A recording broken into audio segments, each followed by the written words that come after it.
Break, come in. Elysia from the Wool Shift Dust podcast here to talk all things radio, episode 7 of season 3 of Silo and Apple TV. Over. Roger. Roger that. This is Luke. I have eyes on all our key characters this week. That's a code yellow on plot development. Over. Welcome back, Silosins and other friends. Our weekly Silo season coverage continues with season 3, episode 7, Radio, where the story is heating up in both the past and present. Before we begin, Luke, what's the full version of our spoiler policy for this podcast? So the discussion will be spoiler-free beyond what's already aired. So that means spoilers through season 3, episode 7. So we're free to talk about anything that happened on screen or in the books in season 1 or 2 or the first 7 episodes of season 3. Alicia's read the books, but I'm keeping it show only. But to protect my and your spoiler innocence, there will be no future book spoilers. With one exception, we are allowed to discuss the new in-show universe booklet, The Mystery of the Pez by Robert Sims. See our separate bonus episode breakdown of that surprise Apple Books short story drop from last week. Yeah, and so that one, we got some more of what's in it addressed, actually. So the only thing that's from that booklet that we haven't seen yet is the sonogram, the mysterious sonogram somewhere out there, and some knowledge of the Wilkins family, George's family. Yes, but and the spoilers linked to that are show universe only, involving characters that do not exist in the book. So. And this show, of course, always leaves a lot of room for speculation for even book readers like me. So I promise all speculation is genuine and I won't say anything that I can't. But if you do want the full spoiler discussion and deep dives into the book version of the story and our suppositions about where the TV show is going based on the book version of the story, then we have a separate book club podcast that I do with fellow reader Abby. Stick around until the end of the episode to hear more about that. And also, check out our feedback episode that we released earlier this week with community discussion through episode 6 of this season. So what would we talk about, Luke? Light bulb theft, wrong answers, Morton Hatfoil theories, obviously, Knox's dad, questions of governance, memory, etc. And speaking of feedback, I got a message from Chris Kendall on Blue Sky. We talked about the correct, I think in the episode 6 episode, we talked about the correct pronunciation of Anthony. And Chris points out that if we're doing English pronunciations, it's Bernard rather than Bernard. But he's not English, so pa. But he's not English, so it is in fact Bernard. He also taught me that what Americans say as Craig is what, how do you say it in British? Craig. And I said that, I'm not taking Brits seriously when they tell me to say Herb anymore if they're not saying the H in Anthony. Fair enough. But okay, on to this episode, Radio, Season 3, Episode 7, 55 minutes, a new longest every week. We've been getting like 1 minute longer. We get up to an hour by the finale, maybe. We'll see. I haven't looked. We'll see. This episode was released Friday, August 14th, 2026 on Apple TV, and we are a bit late on the recording this week. My fault. Deadlines. So it's actually already been released and out in the public now. So it sounds like other people like it too. Yay! As the director, we have Eric Avellino back for his last episode of the season. We've talked about him a lot before. And on the writing side, we have Remy Aubuchon, who's also credited for season 1, episode 4, The Truth, and season 2, episode 8, The Book of Quinn. So it seems he's kind of the expert on the prior Rebellion stuff. Yes, it looks like it. They seems to be picking those episodes. I already mentioned this way back in our season 1 coverage, so if people want to go and listen to that, I think it's either episode 1 or 2. But Remy Aubuchon... We did those 2 together. Oh, okay. I think it will probably be the first episode we did then. But Remy Aubuchon is responsible for two of my favorite pieces of TV sci-fi from the early 2000s, which is the Battlestar Galactica follow-on series Caprica, Oh, right. which Okay. which unfortunately only lasted a season, and another show called Falling Skies, um, which has Noah Wiley from The Pit as the lead, and it also has Will Payton, Deputy Mons, as one of the characters. That lasted 3 seasons. The first 2 seasons were really good. The third season, it got messed around budget wise, so Mm, it was very much, are you walking around that same gravel pit again? mm. But yeah, Remy Aubuchon was producer and writer on both of those. And although both of them got cancelled before their time, they're well worth. I think Falling Skies in particular, Caprica, because only lasted a season, finishes on a really bum note. But yeah, Falling Skies is definitely worth looking up. It was on TNT originally, so I don't know what streaming platform it would be on. Yeah, I've seen Caprica because, I've watched all the Battlestar Galactica stuff, but I have not watched Falling Skies, so I'll have to look it up. 'Cause What did I have you no think of idea. Caprica? I'm trying to remember. Like, I think I was definitely disappointed when it was canceled. Yeah, I think I thought that it was like because it was also, the Battlestar Galactica got a little bit got a little bit loosier goosier by the end of the series. So It did, it did. its tightest writing was definitely in its like first season or two. Yeah, Um, it was very much we need to wrap up these lines of plot, and we're not quite sure how to do it.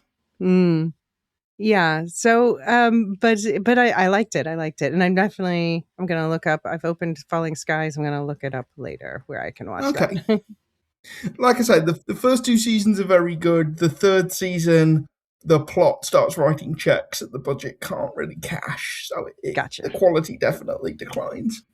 Okay. Okay. But does it have a good ending? I It mean, does it have a does. solid ending? Yeah.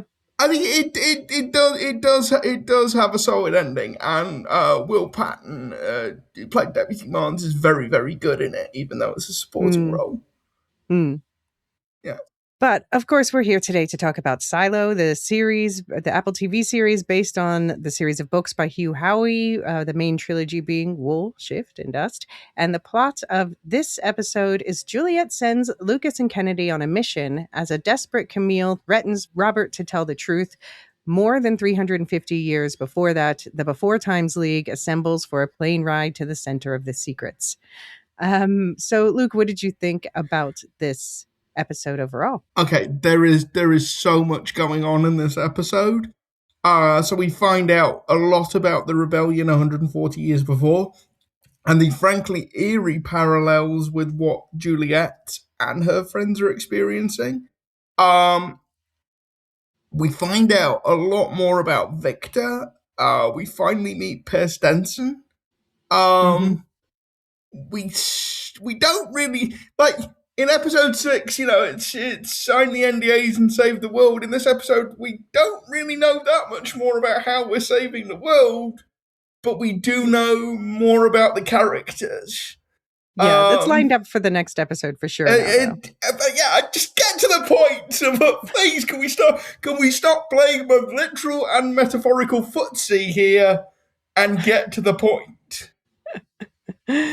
I mean, I'm 100% certain that that's what episode 8 is, but I, for one, absolutely love this episode. And I thought that the silo, yeah, it was a lot of like various characters playing footsie on the plane. I personally love that. I love when, people get a chance for just to talk about things. And there was Yes. very interesting things that came up. Um, yeah, but I'll say that I think as much as I enjoyed the Before Times plot, Silo 18 had all the tension for me. Like, first of all, to paraphrase Vivaldi, Gloria, Gloria. He like makes Chelsea's founders. like your ability to bring Silo characters back from the dead might actually be your superpower I think at this point. I just predict where the plot needs to go. I see where good writing would take things, and they must be setting up this Gloria thing for a reason. So here she is. She's finally back. Plus, we got a mission mention, that character I keep bringing up from the rebellion 140 years ago. And we also got updates on Amy and Jerry. One is doing a lot better than the other. So I'm choosing my next missing person. I'm putting out the report. I'm putting out the, what do you call it? The bulletin APB? About APB. Yeah, APB. Yeah. APB on Lukas's mom, because first of all, I mean, we're obviously going to talk a lot about what's possibly happened with Lukas, why he wasn't the one who reported back in on the radio at the end of this. But Lukas's mom probably doesn't even know her baby left the silo. I'm sure. Why would she? I'm Does sure she even know does. he's alive? We don't know that. Because all we heard is that when they were looking for Lukas, the outsiders or Kathleen or someone, I can't remember exactly who said it, or Sandy maybe, said that they asked his mom, and she was like, I haven't seen him since, that whole incident with Robert pulling a gun on them at the end of last season. That could be a lie that she just tells to strangers, because why would she tell them if she had seen him? Quite. But I just wonder where she is. She's got to be worried about her son. It reminds me a bit of in the book plot, in the first book, when Lukas becomes the shadow to the head of IT. He, unlike in the show, he's allowed to like walk around and investigate stuff. In the book, he's just locked in the vault, like read, learn, go nowhere. And the rebellion was also raging outside, to be honest. So he doesn't even get to see his mom or update his mom for the longest time, until she's like brought to come see him at the door. When I don't know. So just I'm thinking about Lukas's mom in that regard. Before we get into the episode breakdown, our Daredevil podcast partner Jean is going to hate me saying this, and I expect to get all kinds of roasted in the Discord from him for saying this. But do I like Robert Sims? Am I starting to like Robert Sims?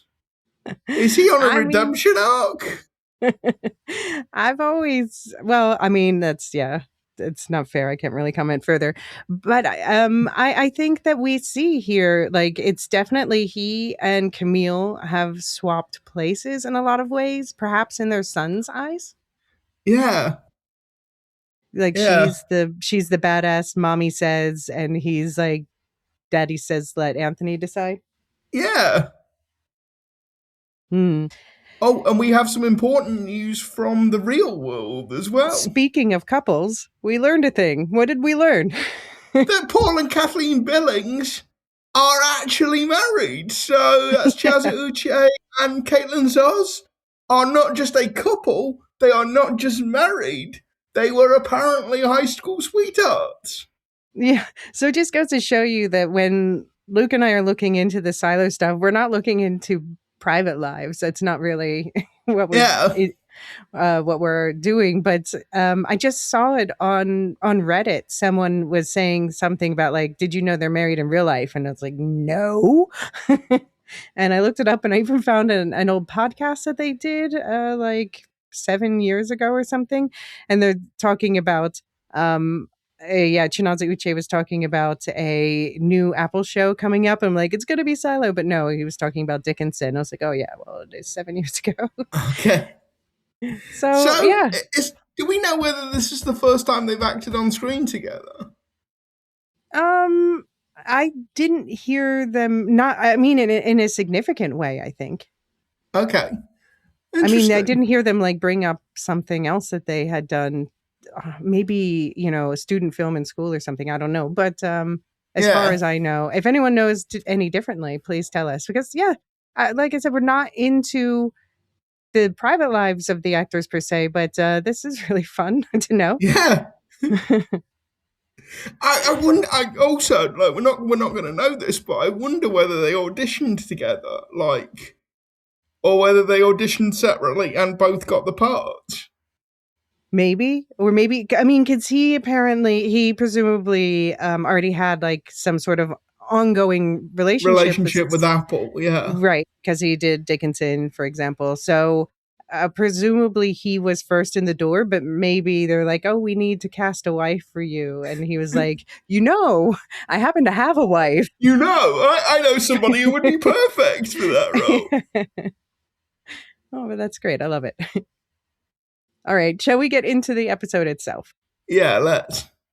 Your regularly scheduled breakdown will begin in 3, 2, 1.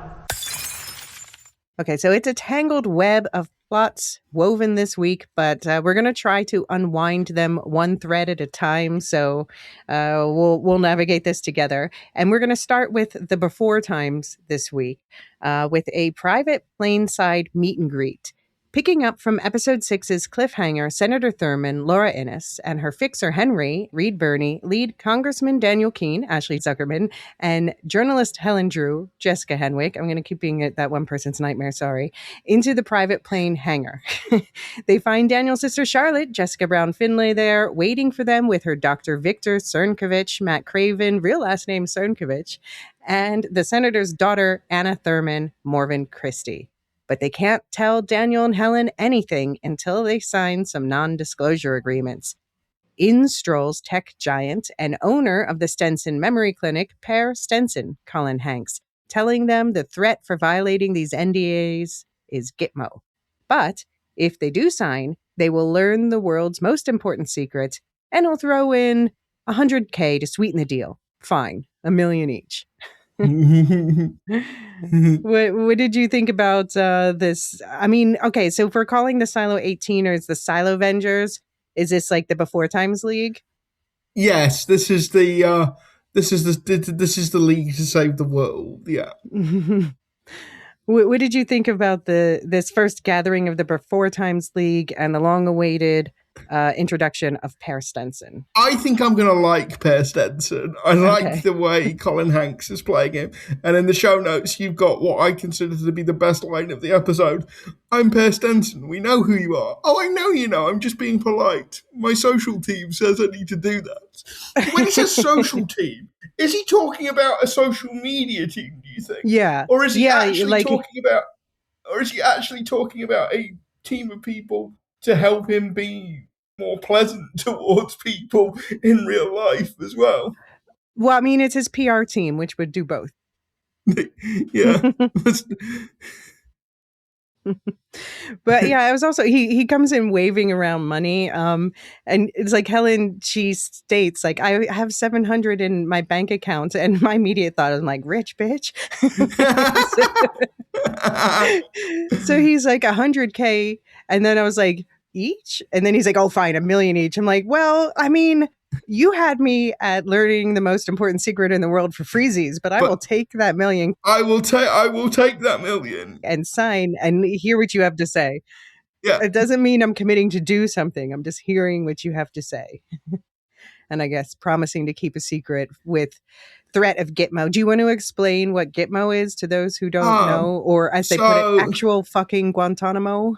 Yeah, so Guantanamo Bay was a US naval base that was ceded by Cuba to the United States on Cuban independence because the United States intervenes in the Cuban War of Independence to help the Cubans defeat the Spanish, but then they also basically forced the new Cuban government to cede them all kinds of goodies, not just Guantanamo Bay, but like special privileges for US companies that last until the Cuban Revolution of 1959. So Guantanamo Bay remains under US control to this day.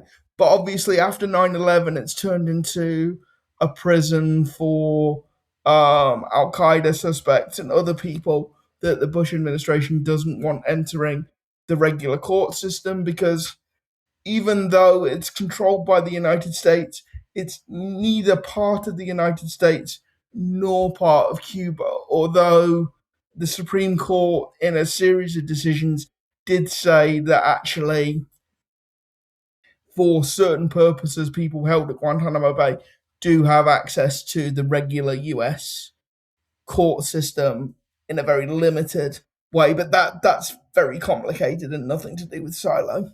So yeah, that's what Guantanamo Bay is. Not a consequence you want to suffer.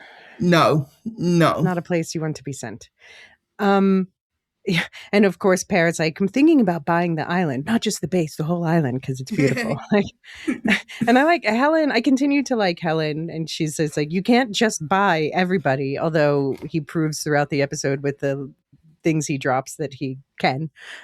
It seems like, but yeah. Is it just me as well, or do you think the wardrobe department and the hairstylist went out of their way to make Colin Hanks look a little like Elon Musk? Oh, you think? I was thinking. I mean, I think it's general tech bro stuff. I thought more like Steve Jobs at a point, but I guess not. He doesn't have the black turtleneck. No, he doesn't have the black turtleneck or the jeans. But I think it is just like a tech bro wardrobe where but yeah, I've worked at a lot of startups and it's sort of like a fancy casual. Yeah. Yeah. I sit around all day coding, but I can afford nice clothes sort of wardrobe. Also interesting is that Helen asks how long until, before she agrees to sign, how long until I can write about whatever this is. And Senator Thurman says no more than 5 years, hopefully less, and then assures this really is about saving the world. What do you think is up with this 5-year timeline? And what's your new tinfoil hat theory about all of this after this episode? I mean, I don't actually have a tinfoil hat theory because I just thought the senator was lying because I think in 5 years everybody is going to be living in the silo and therefore there is nothing to write about. There is no newspaper to which you can write. So I just think she was fobbing Helen off right at that point. The one question I do have is, can you make a congressperson sign an NDA? And would that NDA have any effect? Because I'm not a lawyer, but surely they would have congressional privilege to go and say whatever they want to say on the floor of the House of Representatives. I mean, there's obviously confidential materials that they're not, like if you are sworn in to become the president, you are granted access to confidential materials that you didn't have access to before, and unless they become declassified, you can't just share them. They have to be officially declassified, although I guess that's something the president can do.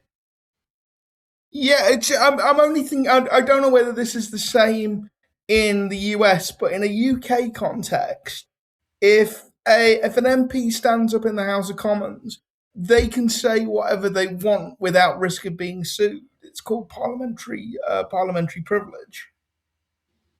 I mean, but there's got to be classified government secrets in the UK that they can't just say publicly, right? I mean, they can't, like but if they're involved in spycraft or something, you can't just say those things. Well, they can say, again, in the UK, they actually can say that. It would be up to the speaker to stop that. It would be up to the speaker of the House of Commons to shut them up, basically. But yeah, you can say whatever you want on the floor of the House, because like people have used that to get around NDAs in the past. So there have been instances, but yeah, I'm not sure you can get a congressperson to sign an NDA that would be legally enforceable. If there are any lawyers listening to this, in the US, what you definitely can. Oh yes, definitely. Okay. Yeah, no, I mean I think it's considered treason. Like I know, for instance, Snowden and such, that he's not a member of Congress, but still it's under these sorts of laws that he was being prosecuted and had to, hide from the US government and other governments. So yeah, I'm pretty sure it'd be considered high treason or something. But yeah, if there's anyone with legal expertise in this area, would love to hear more. But yeah, I would say, yeah, I would take the threat seriously within the context of this show, considering they're based in the US. Okay. But yeah, it's as far as why they would sign, I guess with Helen, we're supposed to think it's curiosity and money. With Daniel, he says he just wants to know what happened to his sister. And Charlotte, he's asked Charlotte, "Did you sign?" And she said, "I did, because I also want to know what the fuck happened to me." She doesn't even know about the what the fuck cloud, but she's still using the right words. Would you sign, Luke? Yeah, because I want to know I always want to know what's going on. I think Helen uses the line later on in the episode, "Everybody is interesting to me," and I'm very much in that same boat Yeah. with Helen. I want to know what's going on. Yeah. Yeah. Same. Yeah. I would Yeah. definitely want to know. Yeah. I mean, and then By the it's, way, I would also take the $1 million in a heartbeat. yeah. Do you think they would forget drug them if they said they wouldn't sign? Yeah. Well, I mean, possibly, but what is it that they actually know or think they know? They know there's something. Maybe they don't even Yeah. want them to know there's something. Yeah, but like, Because Helen wouldn't stop digging. That's for sure. no, Helen wouldn't stop digging. But I am just thinking that Daniel has a public profile. I Yeah, but suppose he you was could. still digging anyway. He wants to know about his sister. No. But like, if you memory drug a sitting Congress, I'm sure you can come up with a plausible cover story. But Yeah, yeah, like sitting they had a congressman loses mysterious car marbles. accident. Yeah, Yeah. I mean, they would bring back his memory, but it would just be like they would get sent to the Stenson clinic or whatever. yeah, Um, Yeah, I did find I was so glad in this episode that they gave us that meeting between Daniel and Charlotte in the first episode so we could see their natural repartee, because it's very subtle what Jessica Brown Finlay's doing, but I felt a marked difference in her behavior toward Daniel, because at this point in the story, she knows who Daniel is. She's like, "Yeah, I know you're my brother," but she doesn't remember him. She doesn't feel that warmth toward him.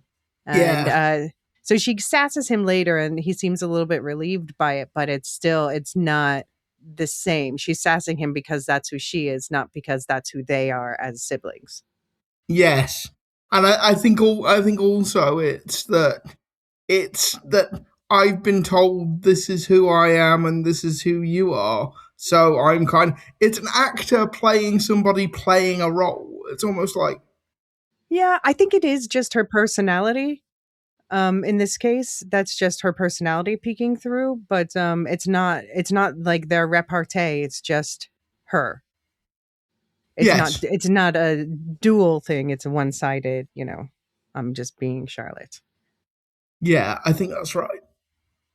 I do have to ask a logistics question about the plane, and I saw something in a book spoiler chat that maybe gives me a partial answer about the weirdness of this, but we'll bring that up in the book club. But I'm wondering your thoughts on.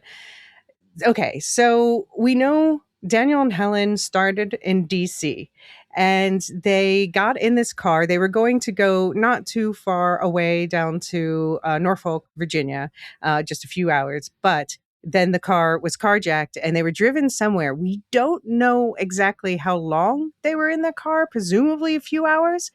But then they end up at this airport and they get on this plane, and the plane felt like it was almost an overnight flight. But I was doing calculations, and like, even if they drove from DC, let's say like up to New York, that would be a few hours. And that would be on the I-95, which Daniel name dropped in episode 6. And then they flew from New York to like a flight from New York to Atlanta. I looked it up out of curiosity, but this sounds right. It's just over 2 hours. So what do you think's going on there? So basically, what you're saying is we've got the opposite of jetpacking going on. We've got like horse and carting going on. D-jet packing, yeah. Jetpacking. I I hadn't really thought about it, but yeah, you're right. The logistics of it don't really make sense. Um, so yeah, that they might have been driven further than we thought. They might have possibly, but why would they?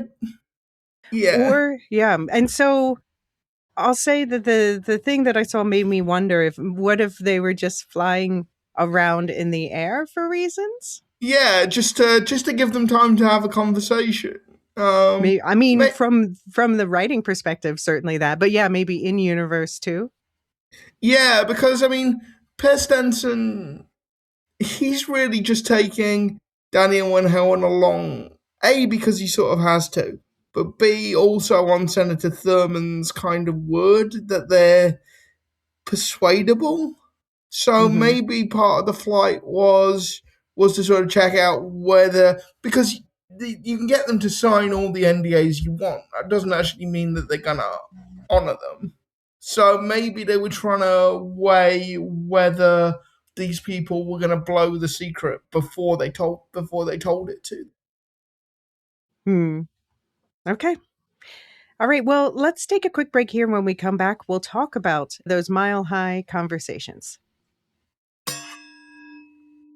All right, so as the characters fly from Pear's private hangar to a mysterious location in Georgia, it gives them time to catch up on a series of private conversations. So we're going to go through the conversations one at a time, starting with actually a handful of conversations about Charlotte's memories. So Charlotte fills her brother in on her treatment, saying Victor helped her recover her most recent memories up to the point of the mission, but not the mission itself.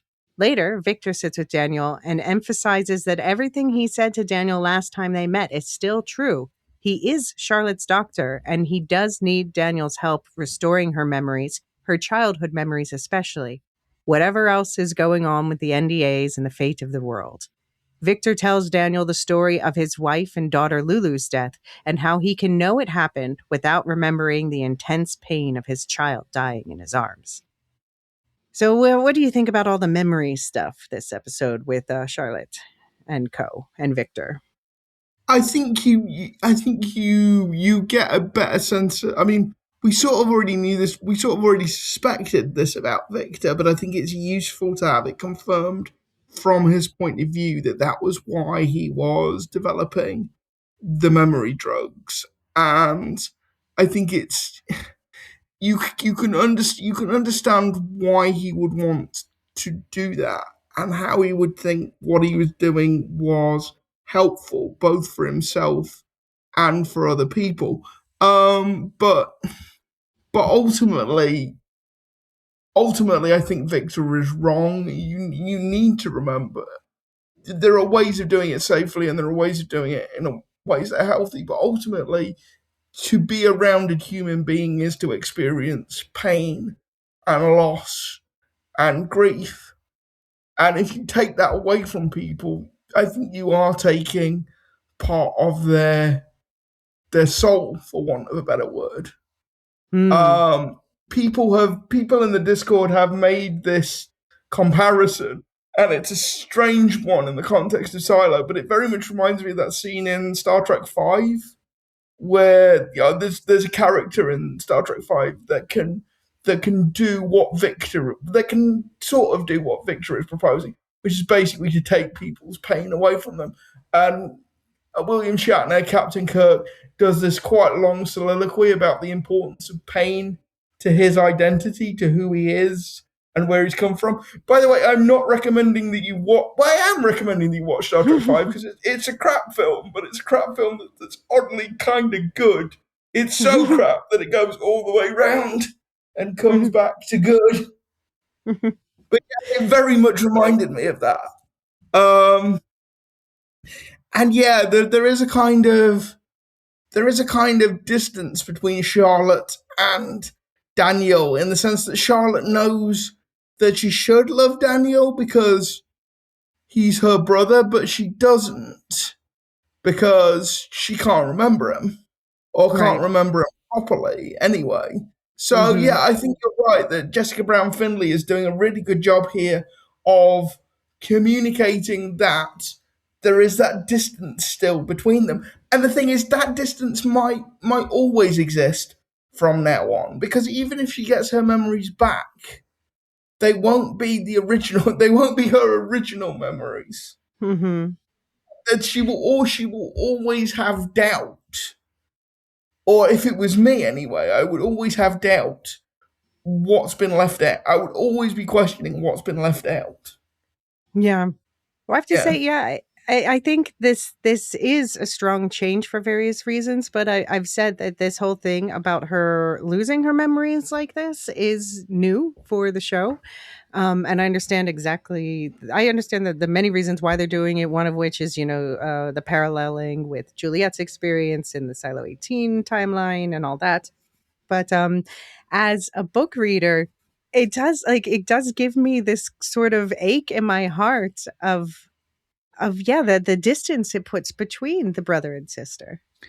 But you know what I mean? If you were in Charlotte's shoes, let's say she gets, her memory completely restored. Mhm. Would you be questioning? Well, is it completely restored? That's just what I've been told. How do I know there isn't a gap somewhere? Yeah. Yeah. Yeah, And yeah, it is the exchange where she knows, like, there's almost, it's not annoyance per se, but a little bit when she's like, I understand why this brother character, like, to her it's basically like, I've been told this is my brother, you keep telling me this is my brother, I don't remember us running from the dog together, I just remember you hovering over my hospital bed being a little bit annoying. um sweating bullets, as she put it. right. But yeah, so, like, she understands why he needs explanations, and she understands that he cares about her. She just doesn't have that feeling about him. And I hope that that will come back. I hope that, there will be, Victor says they want to keep working on their childhood, and that should help a lot. So I hope we see that over the rest of this season. But yeah, she says about that Victor said, there would be value in remembering right up to when I got on the plane, but not further. And we find out, we'll get to this separately in a moment, but we find out, obviously, this is what Victor did with himself for reasons to not remember things, that he wanted that emotional distance from his most traumatic memories. But she says, I'm better than I was. Victor's helped me remember. And Daniel says, but he also made you forget. And I wrote in the notes, see, he's pushing back. Yeah. Okay. See. Yeah. I will sit here and I will take my medicine, Daniel. All is forgiven. I've said it a couple of episodes ago. Daniel's stock has definitely gone up. I know not with everyone, but I'm a Daniel defender. Yeah. But when Victor says he did this to himself, he did. But it made me wonder who was the Daniel in Victor's life? Who helped him rebuild the memories he wanted to keep? Because he couldn't have done this entirely by himself. If he's if what he's describing to Daniel is what he did to himself, he couldn't have done it entirely alone. There had to be somebody else. No, yeah, he probably wrote things down, what he wanted to know. But that is the thing. He certainly didn't have his wife and daughter there to help him. So yeah, well, I'll just say before we get into Victor, yeah, this is where Charlotte says, snarks at her brother. Yeah, that was me asking you to move. I need your seat, which made him feel a little bit better. But yeah, and then so Daniel goes and talks to Victor, and he says it will work. Victor says, you said there were no guarantees. And Victor says, I did, but two things can be true at once, which, yeah, fair. Like that he believes it will work, but we don't, yeah, who can say that it'll be 100%? But the Victor lore that we learned this episode is he used to live in LA. He had a daughter who was obsessed with the Grand Canyon and wanted to go. And so he was rushing to reach the south rim before sunrise so that she could see that. And that's when he fell asleep at the wheel. And at the same time, there was a trucker named Kevin Bishop who also fell asleep at the wheel and drifted across the lane into. So it wasn't even like Victor wasn't the one who drifted. He just nodded off at the wrong moment when a truck drifted into the lane. Yeah. And yeah, so he says all the techniques that I'm using on Charlotte, the drugs, the therapy, I devised it all 30 years ago for myself because I wanted to forget. So obviously, like, his wife couldn't help him recover. It would just be work colleagues. So he probably never got a full proper memory. I'm sure, that he had photos that he looked at with his Yeah. family and home videos, that sort of thing. Well, I'm wondering. Does he have a brother? Does he have a sister? Does he have a brother-in-law, sister-in-law, somebody that might help him with that personal stuff? I'm assuming that I'm sure you can get a lot back through, I'm sure, home videos and stuff, but he didn't have, for instance, I think smell is a huge memory trigger for most of us, and he Yeah, didn't have the smell of his family to trigger memories like things like that. So I'm guessing that the memory he did get back of them is imperfect and a little more yeah. distance than old Victor might have wanted. By the way, I've never been to the Grand Canyon. Have you? Yes, I've been a couple of times. Yeah, it's lovely. Is it as impressive as people say it is? Yeah, I mean it's massive. It's so it's different like depending on where you go. It's actually more impressive looking in the part that's narrower, which I think it's the southern part, which is the first part I went to, I guess. This when I went the second time, so the first time I went I came from Arizona. And the second time I went from Las Vegas, and I was with my family, and we did a helicopter ride into the canyon itself, and that was really cool to do it by helicopter. I was really glad that we did that. The narrower one, you can see more like, wow, that's a massive canyon. When it's wide, it's harder to see the scope of it actually in one eyeful. Yeah, that makes sense. But yeah, as far as what you're saying about losing a part of your soul and Victor's whole memory journey, like, of course, a child dying in your arms is a horrendous tragedy, but I can't help but be even more heartbroken by the idea of not remembering your final moments with that child. Yeah, there's another piece of media, and again, sorry, it just lives rent free in my head. I will get over the fact that it didn't get the final season at some point. But there's a great scene in the first series of Westworld Mm. where Bernard is sitting uh, with Dolores, and basically Bernard's. This is not Bernard, and this is a different But character, obviously. obviously, yeah. But he's sitting with Dolores, and he says something about Dolores has lost her quote unquote family. I said, if I can take away all, because obviously they're robots, so I can take away all this pain. You want me to, but she says something along the lines of, "But the pain is all I have left of them. Yeah. Why would you want? Why would I want you to take that away from me?" Yeah, I mean, we all have to experience death of a loved one at some point in our lives. And it's horrible. It's awful. They take some part of you with them, but it's also grief is the price. I'm very much a believer in grief is the price you pay for love in the first place. Like, Yeah. I wouldn't want to not remember the entirety of the experience. However, the ending is not the sum total of the. This is getting a bit deep. The ending is not the subtotal of the experience, basically. No. I'll say, yeah, it does also remind me of a thing in Wheel of Time, but it's spoilery. Everyone should watch the Wheel of Time. But there's a great quote in that also about the pain being what you hold on to. Yeah, and And I please agree. The HBO, can I get that final series of Westworld? I need it. I need it. I need to I know. mean, it's not even available to stream on the platform anymore, so I don't know. It's So glad I bought all the seasons of that. well, well. Yeah. But is for this show, Sorry. as far as like Victor and his child, it's just he lost his child's last words to him, which might have been the most meaningful thing in the world, and maybe even changed him as a person, and maybe for the better in some ways. And he lost that change for the better. This is just pure speculation. This is not like we don't know Victor's whole backstory in the books, so this is something added. But I just wonder, what did he lose in those final moments, and might it be everything? Yeah. Yeah. Like I can see why Victor is doing what he's doing, and I can see why he thinks it is a mercy and a service, but he's wrong. Hmm. Hmm. Yeah, and just to say that Daniel and Helen, he does talk to her about his sister's recovery, and I say there's like after people were like, People were like, there's too much time between them last week. Well, now there's almost no time between them. But I do still have the feeling that they, like, when they go to sit together on the plane, it's like they are each other's sort of home base in this situation. There's this, Yeah, even though Charlotte's on the plane, it's sort of his comfort at this moment comes from being near Helen.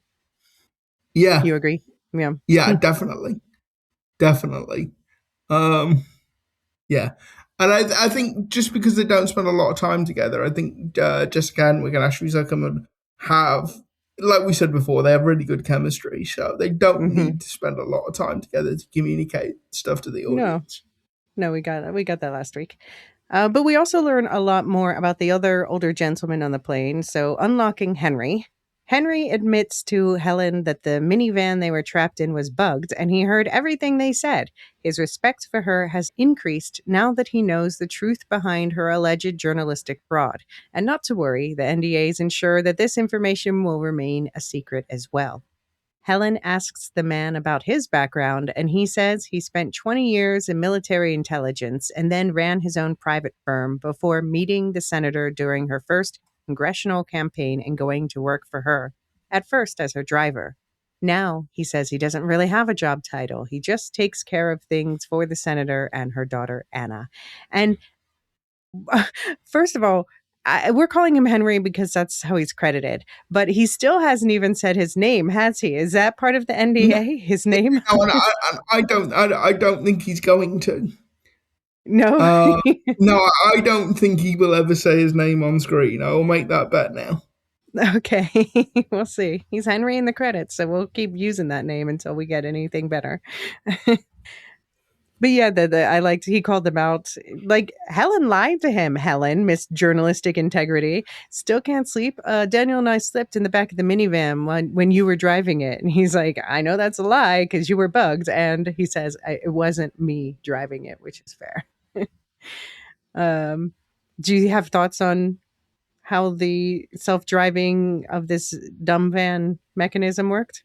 No, honestly, with stuff like that, unless it's like becomes integral to the plot, I'm happy to just leave it at All it was right. necessary for the plot. Okay. All right. um, what do you think about Henry's firm? He says it was success. It was very successful until it wasn't. So, like, what changed? Was there a possible interference? He says it was entirely my fault. Certain character defects I hadn't addressed. What do you make of all that? There was, I mean, I have no reason to think this. It's just instinct, and it was just the way he delivered the line. And maybe this is something I'm bringing to this, but I thought that was an admission on his part of like some sort of substance abuse. Okay. Yeah, could be. Could be. Yeah. Yeah. And that's ultimately why his company failed. Basically, that he needed to deal with that. And Okay. like I said, I don't know what's sort of driving me in that direction, but that was my instant reaction to that line. Yeah. Yeah, and I'll say I don't know. I mean, I'm still trying to figure out what book character or characters this character might be analogous to. But so I have no idea either. But it does, yeah, we do hear I was calling him Thurman's fixer, and it seems that is the case. And it's like, what does that mean? It means a lot. What's the worst thing you think he maybe has ever done for the Thurmans? Like, are we talking we'll talk about Rob Sims later. Yeah, are we And talking? his Are we talking murder? We're certainly yeah, talking black. We're certainly talking blackmail. yeah, we've seen that. Um, yeah, I'm not sure it would go as. It might go as far as murder, but I doubt it. It strikes me that Henry is very much somebody who would rather catch flies with honey than with vinegar. Hmm. And that if you can buy people, that's much Right. safer than violence. Could I see him killing somebody? Yeah, but I don't think. I think with Robert Sims killing people often to him in the past has been the easiest solution. I think Henry would see that as a failure. I think he has more, for want of a better word, he has more art to him than Sims. Well, I don't He think would let Sims. he Mhm. Go ahead. I don't think Sims was making the decisions to kill people. I think he was being instructed to. That's true, but I think Henry wants everybody to go away from the deal happy. I think, or at least satisfied. And Mm-hmm. don't get me wrong, I think if that's not possible, I think he would resort to violence, but that's not where he's going to go in the first instance. I don't think. No, and if he did, I can't imagine him like pushing anyone over the railing himself, like Sims. Yeah, no, he Yeah. would hire somebody to do that. Okay. And then our last conversation we'll check in on during the flight is footsie flirting. Anna sees Charlotte struggling to sleep and joins her. As the two make eyes at each other, Charlotte admits she doesn't like flying when she's not the one controlling the plane. And Anna says thoughts of the big day tomorrow are keeping her awake. So I'll say, like, as a reader, I was like, are these, like, in the books, I've said that they're old family friends, the Charlotte and Donald's, in the book terms, family, and the Thurmans are old family friends. Obviously, they've all just met, the two families, in this version. But in the book, she would be more Donald's friend, more like involved with his professional career and things like that. And so this is unexpected. And this week's book club discussion is going to be all about Anna and how this new for the show connection might or might not change this side of the plot to come. But what did you make of this unexpected flirting? I've got to say the flirting kind of comes out of nowhere. It caught me off guard a little bit because we haven't seen them together. The last we heard was she asked Daniel if he would mind if she went to visit his sister to pay respects to a veteran, and we were like, okay, that's weird, but you do you, girl. Yeah, no, like, yeah. I'm gonna need more information on that, guys. You can't just throw that out there like that. Like, fair enough, but yeah, where did that come from? They had that whole like cutesy magic show exchange about like Charlotte just wants to cut right to the explanation. She doesn't want the trick. The foot rubbing teases. Yeah. But they're also they're both like looking around a lot and aware that there's other people around them and adjusting their behavior accordingly. And I do think Daniel clocks the flirting for a moment. Oh yeah. Mm-hmm. Daniel definitely clocks the flirting, and I don't think he's happy about it. Yeah, I don't know. Why do you think that would be? Because like he's not sure he trusts Anna? I think there's partly that. I also think, from Daniel's point of view, it might look as if Anna is taking advantage of his sister who hasn't got her memory back yet. Yeah, but if you meet someone new, that's not. That's the thing. We don't. Is she new? We don't. I mean, know. Yeah. If they met privately, we wouldn't know. No, I mean, as far as Daniel knows, they've never met before, and that's true. As far as Daniel knows, the Thurmans had never heard of his sister until he barged into Senator Thurman's office and brought her up. Yeah. But it is, I did notice in the background on my second watch when I was distracted in the first watch by the conversation we'll get to between Helen and Pear.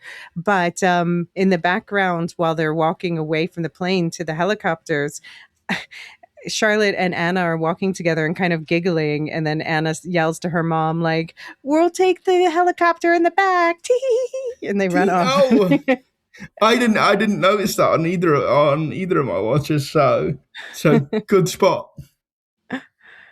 So definite flirting going on, but let's set this section up. Digging deep.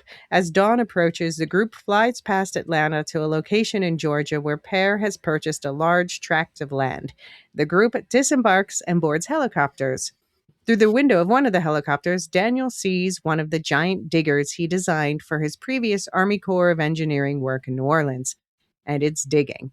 This is clearly the site of the future silos. Do do do.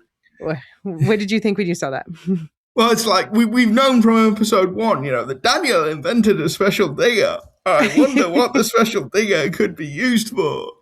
But it was kind of cool seeing this digger that we've only seen as an inanimate object at the bottom of the silo actually doing some digging. That Mhm. was cool.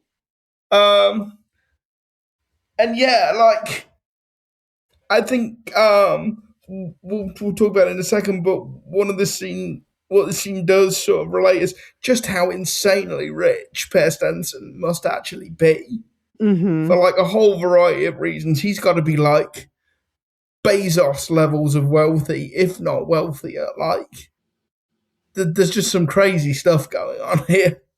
Mhm.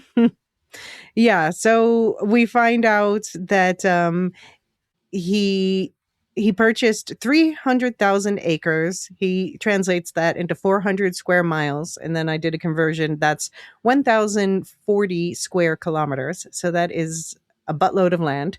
It used to consist of 42 individual farms, and Daniel's like, you convinced 42 Georgia farmers to give up their farms, and he says, I gave them generational wealth, which, as you point out with the Helen thing, if the silo system is implemented in 5 years, is potentially, Yeah, won't be meaningful.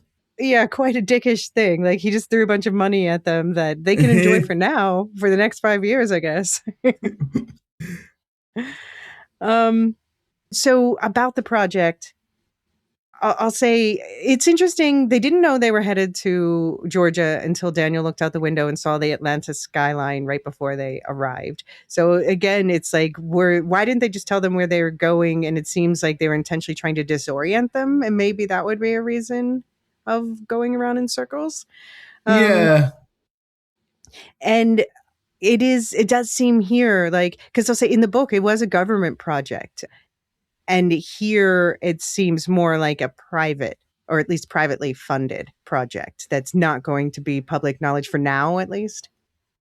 yeah, and I do wonder whether the connection between Pear and Senator Thurman pre-existed the project, pre-existed the building of the silo, or whether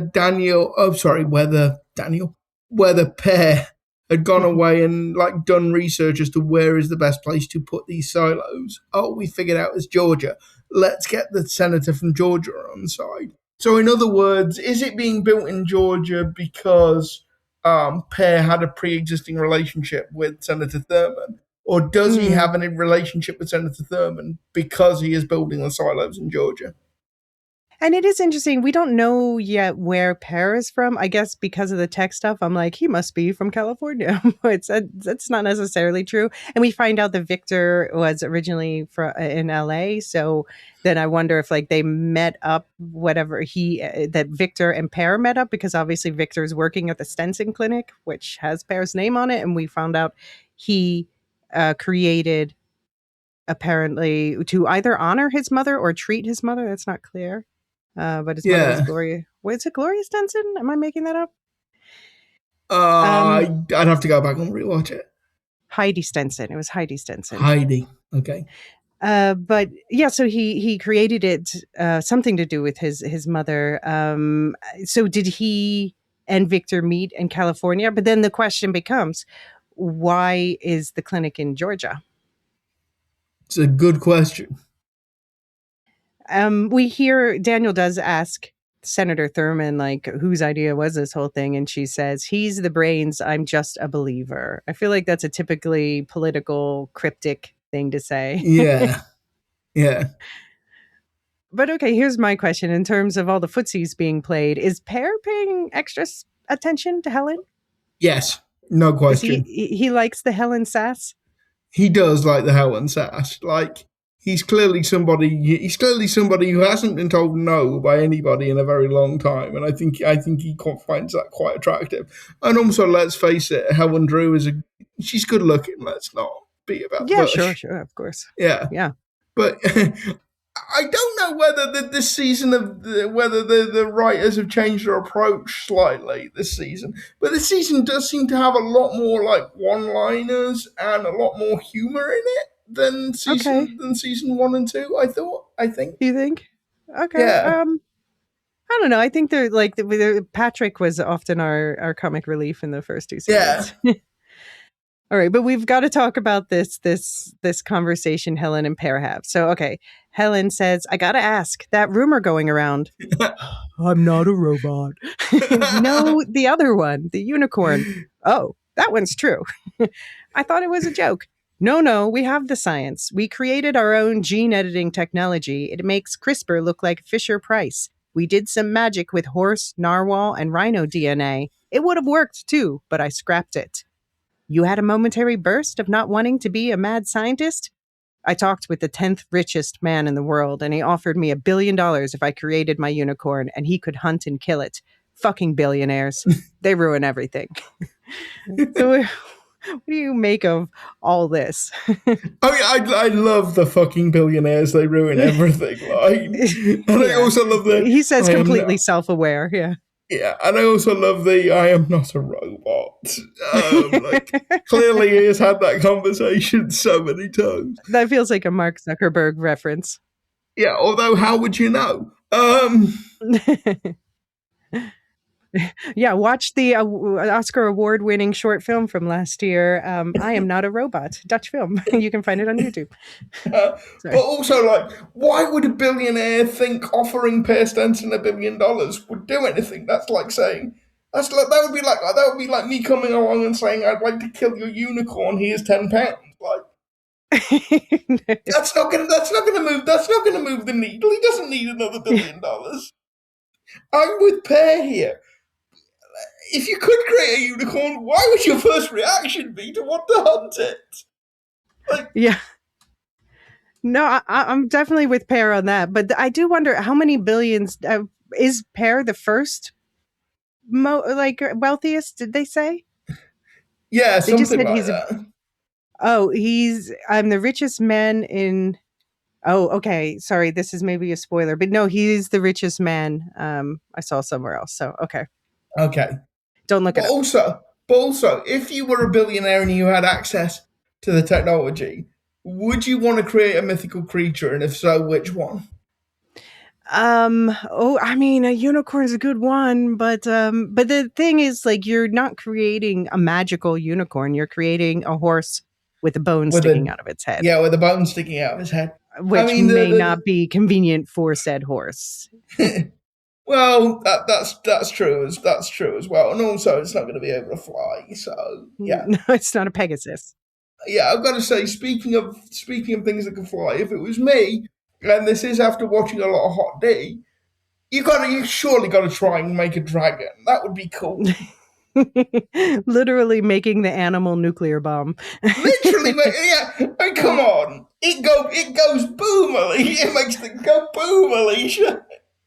I'm sure I'd regret this, but like, I think, I mean, and yeah, I don't want to genetically experiment on animals in general. I just say again, I'm a vegetarian, blah, blah, blah. But it'd be fun if my cats could fly, but also I'm sure it'd be terrible. But would it? It would be fun for the cats. I'm not sure it'd be fun for you. It's already a problem, like getting them off of things. I mean, I guess you can't do it to yourself. I want wings, but it would be more the case of like having a child with wings, and I wouldn't subject that to another child. Yeah, no, it's an entirely different thing. Yeah, exactly. Yeah. Okay, but since we've reached the end of the Before Times plot for this episode, will you rank these characters based on how much you trust them right now? Daniel, Helen, Charlotte, Victor, the Senator, Anna, Henry, and newbie Per Stenson. How much do you trust them ranked? So I would go with Daniel first, then Helen, then Charlotte, then Anna, then Senator Thurman, then Victor, then Per Stenson. Have I missed anybody out? Henry. Well, no, I would I put Henry above Per Stenson? Yes, I probably would. Per Stenson has got to come last. So you like him, but you don't trust him. Exactly. Okay. I would like to invite him for dinner, but I am not telling him my deepest, darkest secret. Okay. Well, I say I'm not going to answer the question because it's too informed by book plot, so I feel like it would be spoilery. But I will answer this next question, which is okay. So you want to invite him for dinner? Would you invite him? We did our dream blunt rotation. I know you don't smoke. We did our dream blunt rotation with the Silo 18 people, but who would be your dream blunt rotation from the Before Times League? Okay, so I'm going to completely reverse myself here. It would be Per Stenson and Henry because I want to get. Well, actually, no, it wouldn't be Henry, given what I said before, because he might have. I think my sense of it was he had his issues. So it would be Per Stenson. It would be Anna and Charlotte, just to see what happens, just to see where that goes. And actually Daniel and Helen for the same reason. By the way, if this is a thing, they could go on double dates. They could. They could. Um, yeah, I for my dream blunt rotation Before Times League edition, I think I would go. I think I would go with Paris Denson, Helen, Charlotte, and Anna, just because I think this would be the best banter combination. Yeah. Also, you know that Per Stenson has spoke to blunt the size of a fence post. Like he Oh, can, I'm sure he can he handle his smokes made weed. up drugs we've never heard of. Yeah. Yeah. All right, let's take a quick break here. When we come back, we're going to swap storylines and check in on Silo 18. All right. So this is the part where the story web is tangled. So we're going to try to pull out one thread at a time and talk about that entire thread at once. Starting with a secret sortie, and I haven't forgotten your definition. We'll come back to that of that word. But Juliet Nichols, Rebecca Ferguson, has been prepping Lucas Kyle, Avi Nash, and Patrick Kennedy, Rick Gomez, for a secretive pre-dawn departure from the silo, instructing them to go to Silo 17 and not only get the kids and Jimmy, but also figure out how Jimmy's parents once stopped the safeguard from being implemented there. Leaving Lucas and Patrick in the care of Deputy Jerry, Liam Akpan, she also instructs Jerry to get team hacker Danny Bly, Will Merrick, to shut down the screens in the cafeteria so that the two men can slip out unnoticed. Danny shows up with the other two outsiders, Kathleen Billings, Caitlin Zaz, and Sandy Chipo Chung, who are filled in. In the meantime, Robert Sims, Common, has slipped out of the house in the weed pre-dawn hours for a clandestine meeting with Juliet. He tells her water filtration is currently being guarded, and he suspects that means the vitamin D plus release has happened. He warns her that the effects should begin quickly and that she should find other pre-bottled ways to get in her liquids, avoiding the water in the taps. He also tells her that he's being followed and he has to break off contact for everyone's protection. This news triggers Juliet to move up the exit plan to immediately.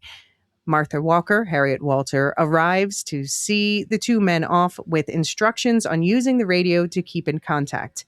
When Lucas and Kennedy reach the Sea of the Dead guarding Silo 17, they begin to hear a buzzing noise, and then gunfire is heard through the radio. Lucas yells at Kennedy to run, and the radio cuts, and Juliet is later told that the men have not made it. But after chewing on our nails for the entirety of the episode, finally, there is radio contact. It's Patrick Kennedy checking in. So, this whole plot line, were you like, I mean, it's, as far as the episode was going on, I was still distracted by all the other things going on, obviously, but I was also watching like how much time is left because we need to hear from these guys. Yeah, no, I did think that they were gonna be really evil and leave us hanging for a whole week to find out whether Lucas and Patrick survived. They didn't, as it turns out. But I think this, in terms of tinfoil hat theory, this part of the plot gives us a lot to chew on because I am assuming that buzzing noise was drones. We know that there was gunfire. So presumably those drones were sent out by whoever or whatever is residing in Silo 1. So we know a couple of things about Silo 1. We know that it supplies electricity to the IT departments in all the other silos. or at least provides reserve electricity to the all the other silos. We know that it is in contact with the voice, with the algorithm in all the other silos, and we know it has the ability to deploy and presumably recover drones.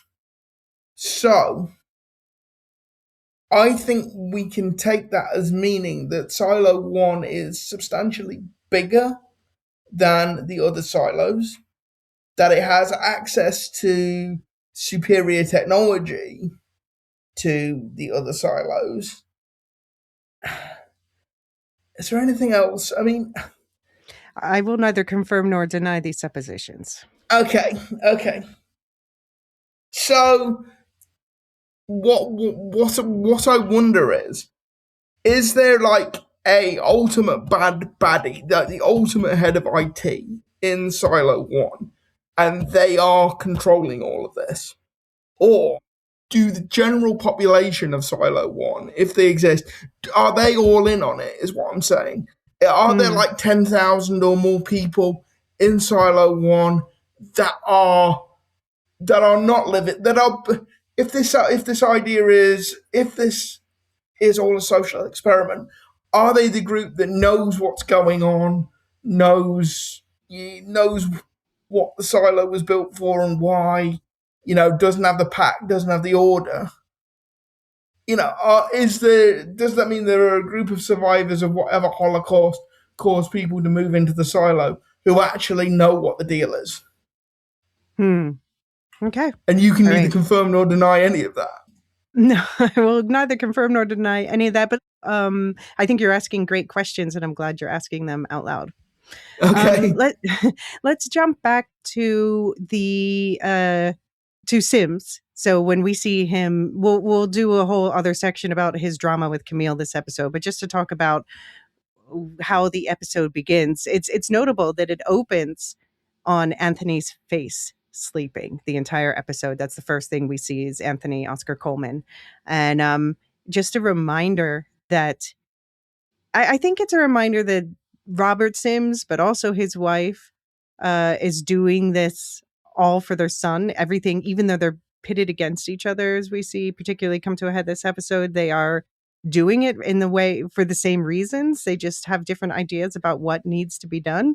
And they also, of course, have access to different but similar sets of information. Like, I think they don't realize, or she probably doesn't realize how much of what she knows he does know because of the Bernard of it all. But yes. But yeah, it's just interesting. They want the same things, but they still can't get there on the same page. But we'll do a whole section on them. I just think that was a very marked opening shot that was on Anthony, because I guess it's also about future generations of the Silozins in general is basically what this is all for. Whatever. Yeah, but to paraphrase Tyrion Lannister, your love for your children is your one redeeming feature. And I kind of feel that about Robert and Camille actually at this point. You said you're coming around on him though. I don't know. I kind of like there are moments in this episode where I'm kind of coming around on him, and there are moments where I'm definitely not. Okay. I'm like, Jean, don't at me. I'm going through some stuff with Robert Sims. Just don't at me. Working through your feelings. Exactly.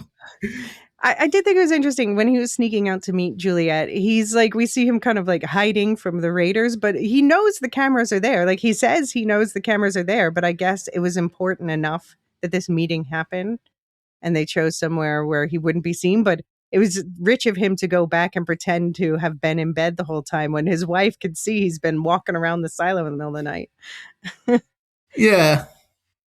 But I think what I take away from this, we had the whole discussion, especially in our feedback episode. We had a big discussion about theories people had about the barrels being swapped out, the vitamin D plus barrels before they reached water filtration.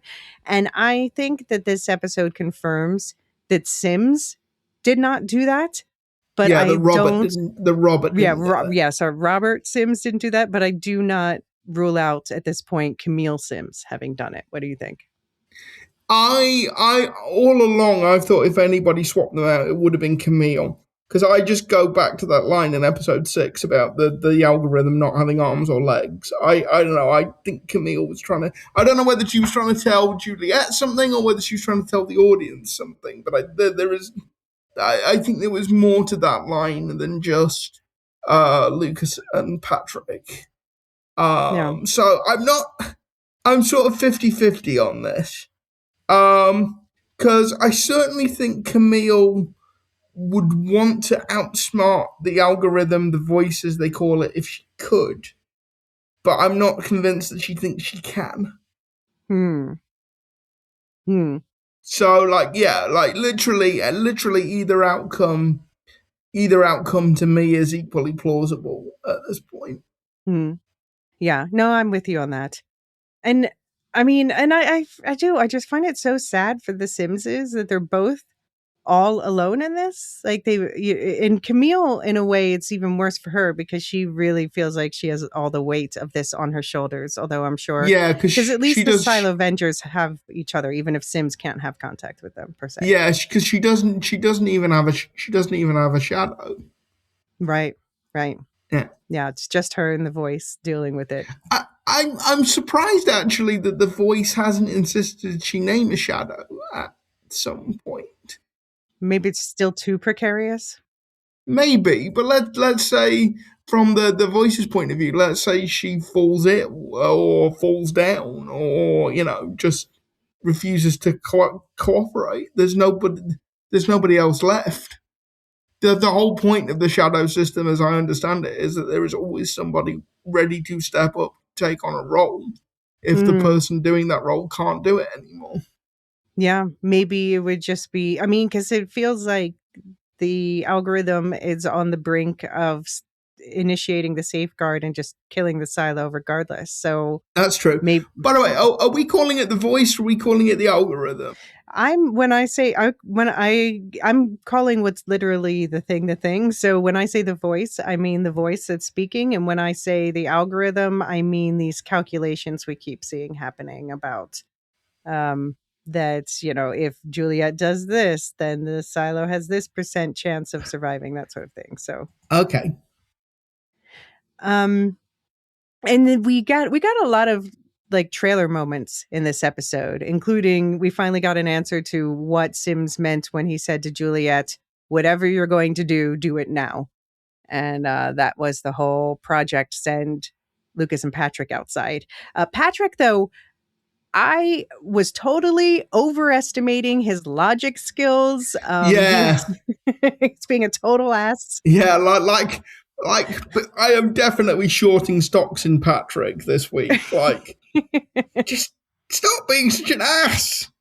He's like got his full on conspiracy theories vibe going. He thinks that trumps the lived experiences of these people around him. Like just Lucas's responses when Patrick's like, "No, I think it's all a lie," and Lucas is like, I tried. Like, I don't know." Yeah, just like we said for the last few weeks, Lucas has like his fucks have just gone. Like he just like I know more than anybody in this place apart from Bernard, and I just can't be bothered explaining it to you people anymore. You'll either believe me or you won't. But he does have fucks in the important places. Like when Patrick is being an ass, Lucas volunteers to go alone. But Juliet, she wants them both to go in case one dies, hopefully not foreshadowing. And Lucas calls Patrick out. I like this. He's like, I don't get you. You spent 3 months screaming, let us out, and now you don't want to go out. So and Patrick responds basically by calling himself the most selfish bastard in the silo and says he doesn't give a shit about the rest of it. I want to go anywhere but another fucking hole in the ground. And the last part I sympathize with. Yeah, but get the kids back to Silo 18 first, Patrick, and then you can do whatever the hell you want. But Yeah. I mean, the deal is Juliet says if Patrick can get Lukas at least to 17, he's free to do whatever he wants from there.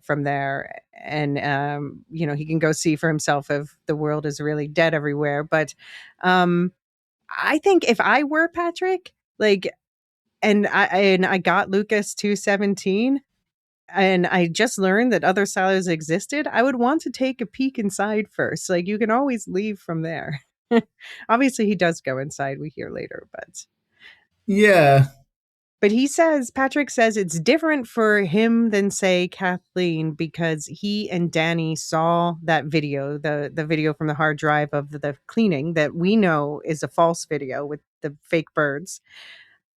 But to Patrick, he was just so convinced, even though Juliet, who's like, oh yeah, I remember now, that's a fake video. Patrick is still like, la, la, la, la, la. No, it's green out there. It's just, I think he's an example. We'll come back to this theme later, but I think there's this theme, like, and we also got that in the Mystery of the Pez book about hope and the question of whether hope is a sustaining force or a destructive force. Yeah.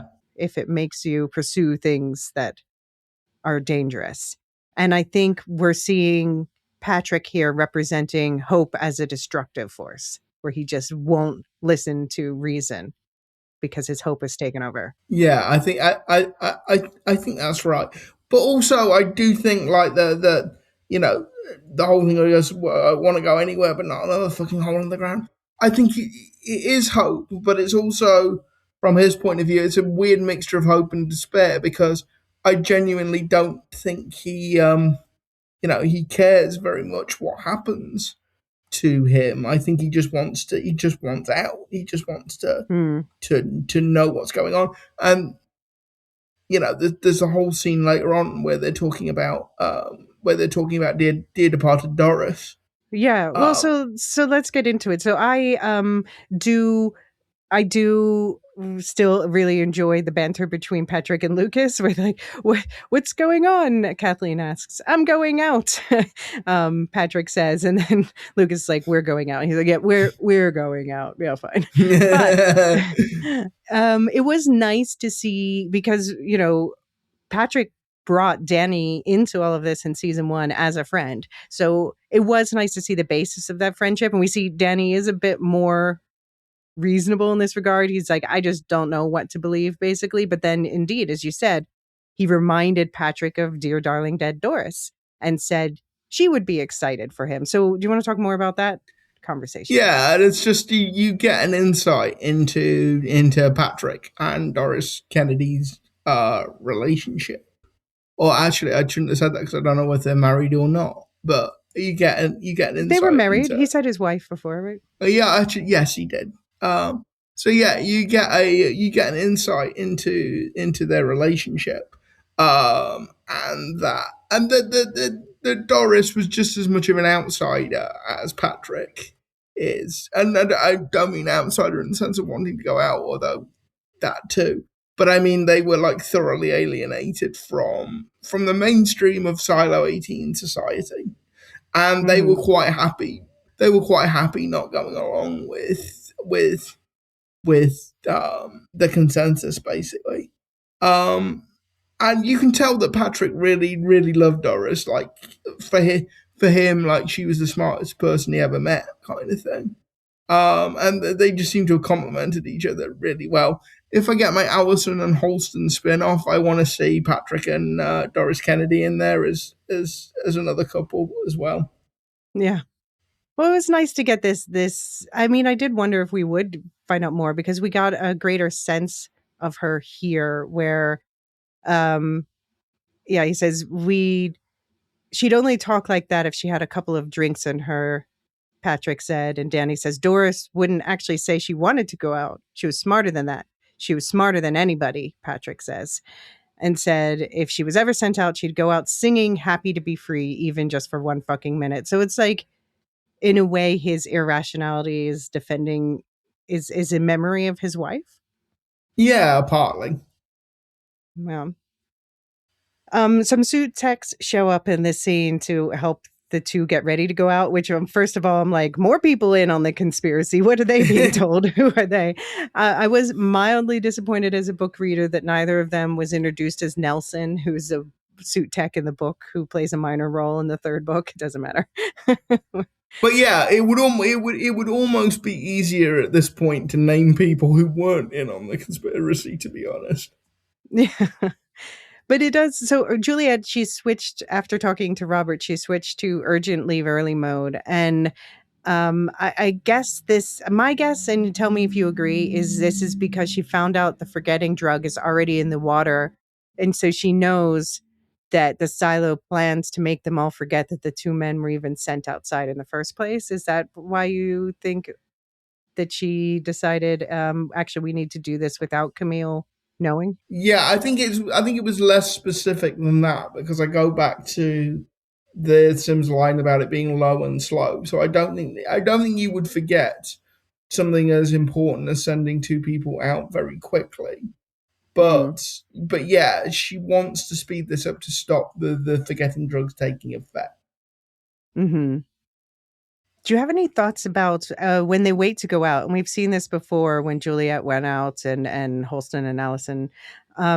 There's a sort of like mist or gas or spray that's released right before they go out. Is that like something about prepping the air or pressure? Yeah, if we could get this in the next feedback episode, I assume it's the difference in pressure between the inside of the silo and the outside air. Okay, could be, But could yeah, be. if anybody wants to comment on that, please do because I'm nothing close to an engineer. So Hmm. I was also I loved Lucas and Patrick once they do get outside, and we see this sharp contrast where, of course, Lucas, Mr. Starman, is just overwhelmed by the night sky. Like it's definitely it's better than we see where in the places where we live today. And yeah, what's the best view of the night sky you've ever had? best view in the night sky. When I was in Australia and we did like a little driving tour into the outback, into the bush, and yeah, Mm-hmm. you look up and there are just millions of stars, and you can see like it's the only time with the naked eye that I've ever like really seen constellations really Mm, clearly. You were like hundreds of miles away from anywhere. yeah. It was it was an amazing experience. Yeah. I'll say for me um it was Easter Island for sure, because then you're in the middle of the ocean and you look up and you see like pretty much like the colors of the Milky Way. The sky has a texture. It's so rich with detail. Um, You've been to yeah, Easter Island. That's incredible. That's really cool.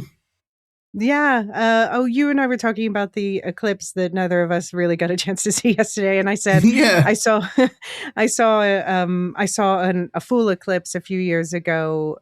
For anyone who doesn't know, there was an eclipse on Thursday that was visible in Europe. Not a full eclipse, although, like I think in Spain they got pretty close. For example, somewhere yeah. it must have been full, but anyway, not up north where we are. But yeah, I didn't have time to go out and like take a peek at it. But I was saying to you, Luke, that I did get to see a full eclipse in South America a few years ago.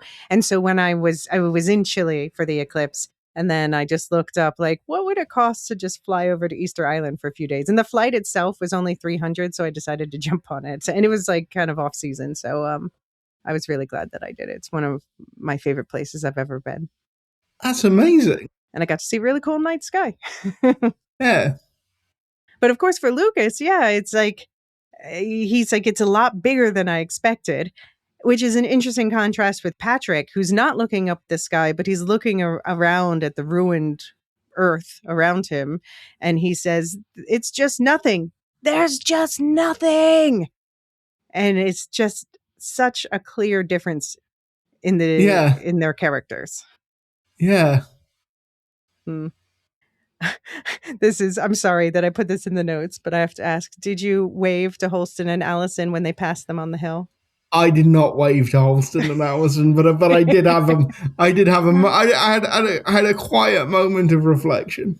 Yeah.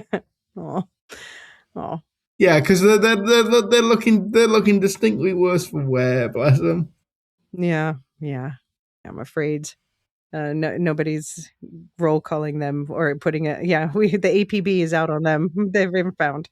No, no. There's not going to be a Gloria. They're not going to do a Gloria Yeah, or a Danny. They are dead.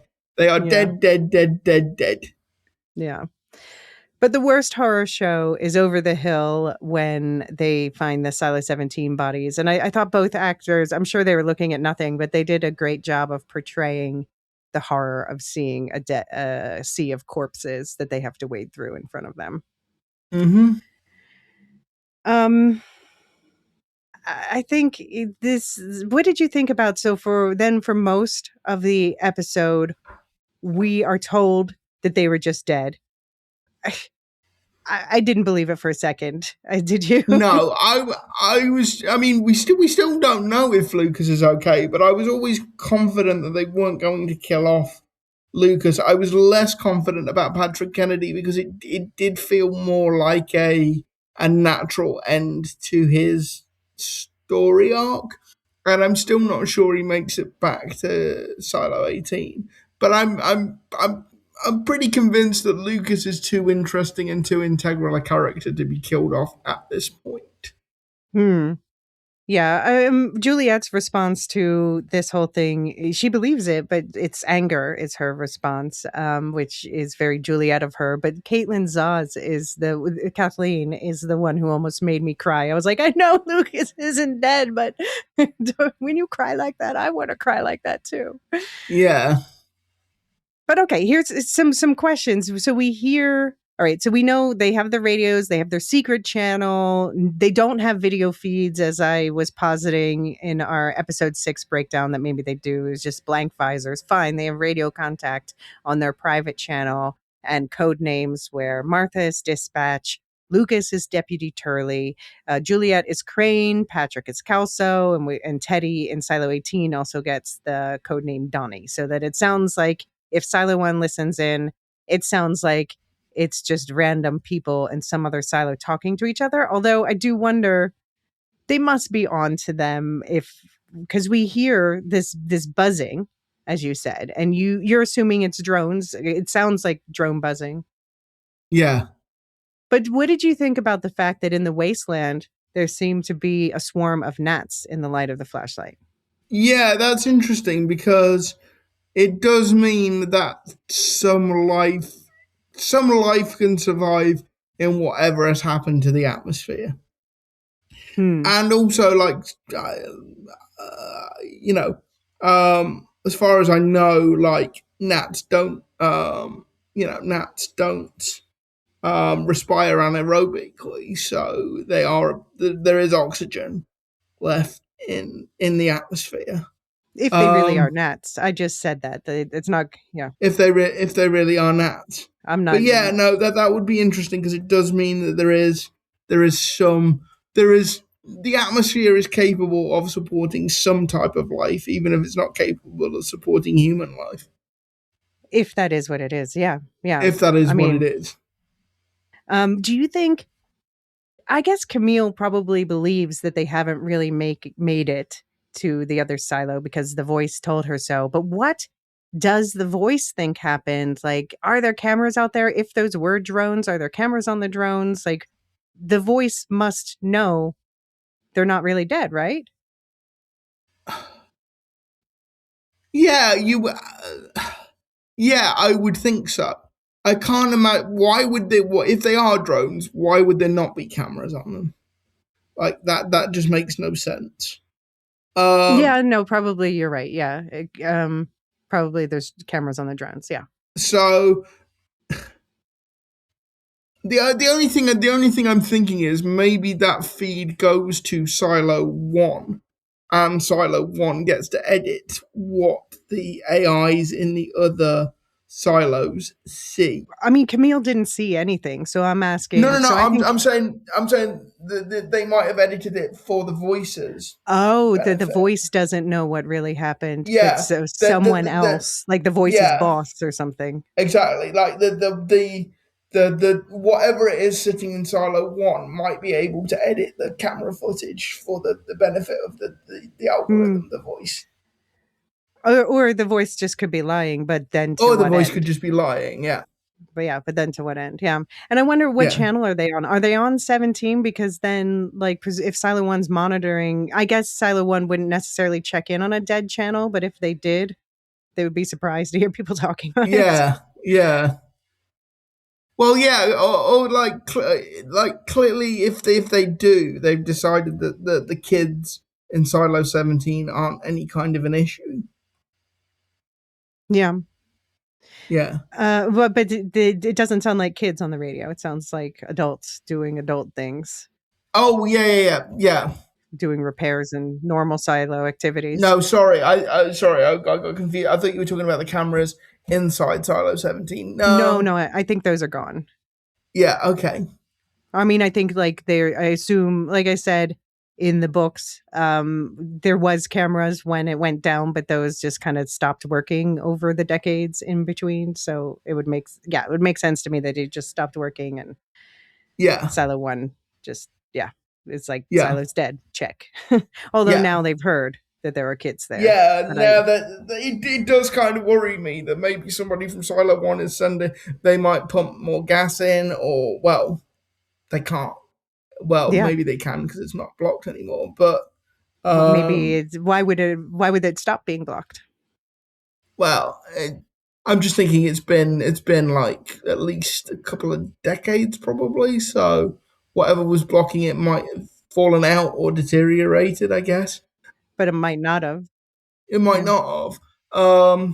Yeah. So yeah, it does kind of raise the interesting question. Assuming whoever or whatever is in Silo 1 is behind all this, would they then send somebody to eliminate somebody or something to eliminate the kids? Hmm. Oh, that's scary. Yeah. Um, Good to see Deputy Jerry accounted for and indeed Yeah. not punished for not wardening Juliet well. Oh, he's definitely on Team Juliet now. Oh, for sure. He is yet another conspirator. Although I wonder, with the way he's allowed to continue to be on Team Juliet despite not like watching her well, I wonder if Camille is, um, yeah, has that because she thinks like she can get information from him later or something like that. Yeah, that's perfectly possible. He might be an unknowing sleeper spy or something. I don't think Jerry is. I don't think Jerry would make a very good spy, but he might make quite a good unknowing one. Mm-hmm. Yeah. um, I think the best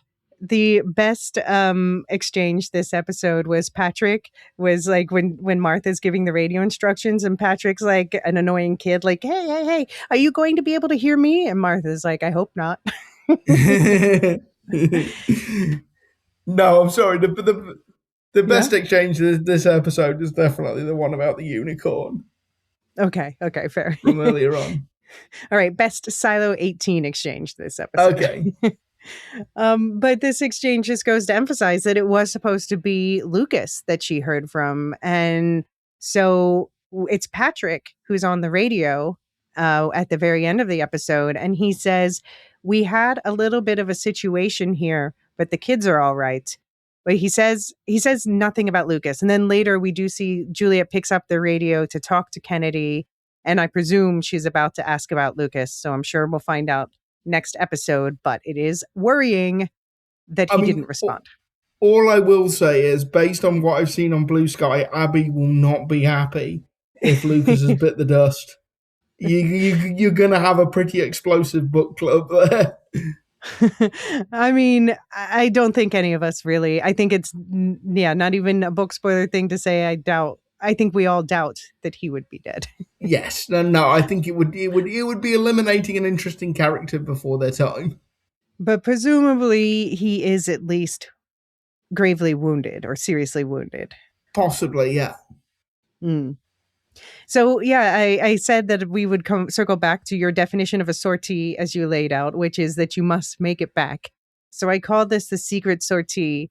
And the question is, do we think they'll make it back? Will Lukas, Jimmy, Patrick, and the kids be able to get back physically, algorithmically, Silo 1 Ellie? What do you think will happen to them from here? I think for the final 3 episodes of season 3, there's a very good chance that they are stuck in Silo 17. And I could see a scenario where Lukas is using the vault and all the things in it in Silo 17, the archive, I can't remember what they call it, to figure out a way to get The home. legacy. The legacy. Because Okay. presumably, like, well, actually, we know that like iPad thing that Hmm. Bernard showed Lukas in season 2. We know that there is a similar thing in Silo 17, and he could use it that way. Yeah, we don't know if that's still functional, though, if the algorithm shut down over there. That's true. So they might only have things that are physically, like the books that were physically on the shelves and things like that in the other silo. Yeah, maybe. Yeah. All right. This is a good place for a quick pause. And when we come back, we will get into that separation between the Sims. All right. A separation between the Sims. Robert was back in bed from his meeting with Juliet before his wife, Camille, Alexandria Riley, stopped by. But they both knew she knew that he was still up to things. Her key fob soon buzzes. The voice is paging her to notify her that Lukas and Patrick, quote unquote, have been neutralized. The voice tells her that it knows Juliet is trying to stop the safeguard, but Silo 17, the sea of bodies outside of it, is proof that she cannot. That silo only bought themselves an extra moment before they too died. The voice asks her to find out whether this really is Juliet's plan. Camille tells Juliet the men had a suit malfunction, and Juliet lies to Camille, saying she's not hiding anything either. Saving the kids was her only plan, and she doesn't know what happened to Silo 17 to make it like this. Meanwhile, it's picture day at Anthony's school, and Camille insists he wear a jacket to look sharp. Robert is against the idea if Anthony is, until Sandy shows up at his door to ask for passes for judicial for a plan they want to enact, which we will get back to separately in a bit.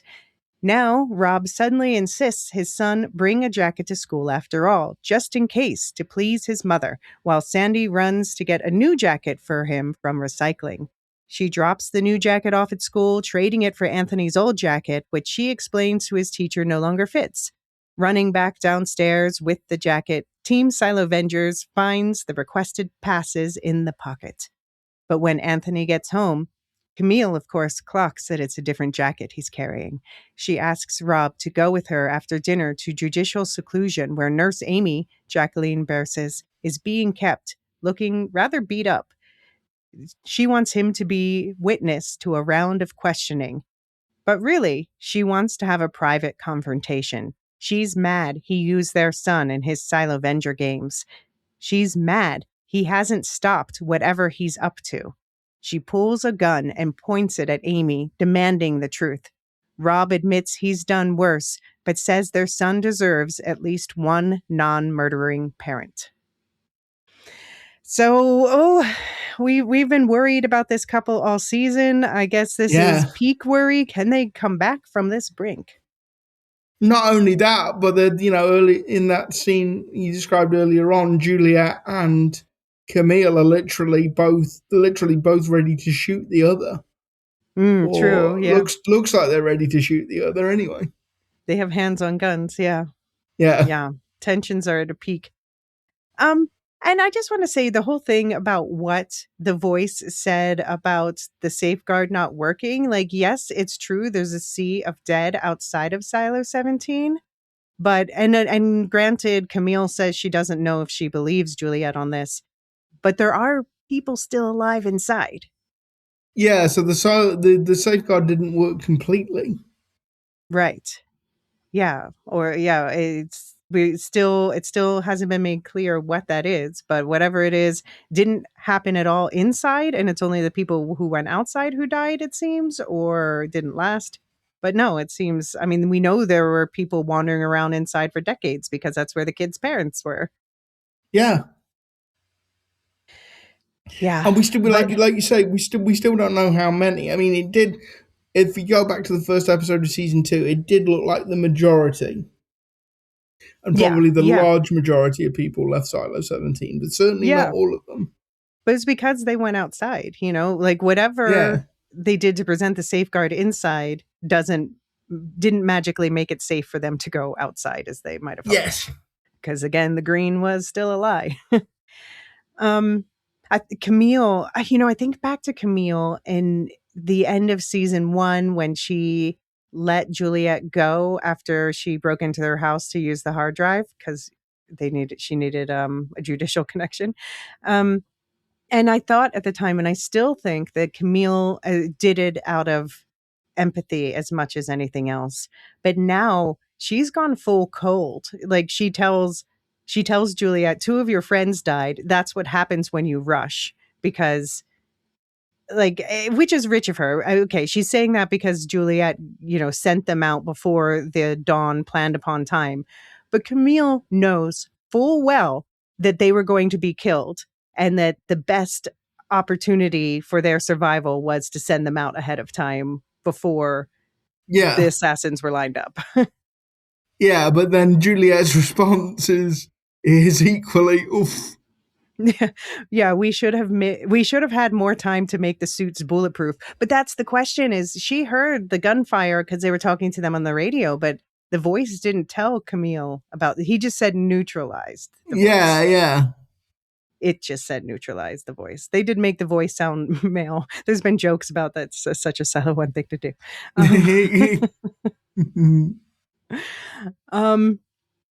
Yeah. So the question is, did going early actually save them in the end, regardless? Because it gave, at least we know Patrick got inside and presumably they had a head start to do that. Like maybe they got further than they would have before Yeah. whatever the assassin squad was like, oh shit, Quick. drones or whatever. Yeah. I mean, but I do wonder how they survived. Like, did they, if there's gun shooting, I guess they were far enough away they could make a run for it? Yeah, maybe, but it's not because they would still have to like. Is the door to the top of Silo 17 still open, or did it close after Juliet left? I mean, it was propped open. She had to pry it open a bit, but it was already somewhat propped open by some dead bodies. Yeah, but she did have to like force it open quite a bit. So I'm just wondering, is it like since she left, is it like properly open?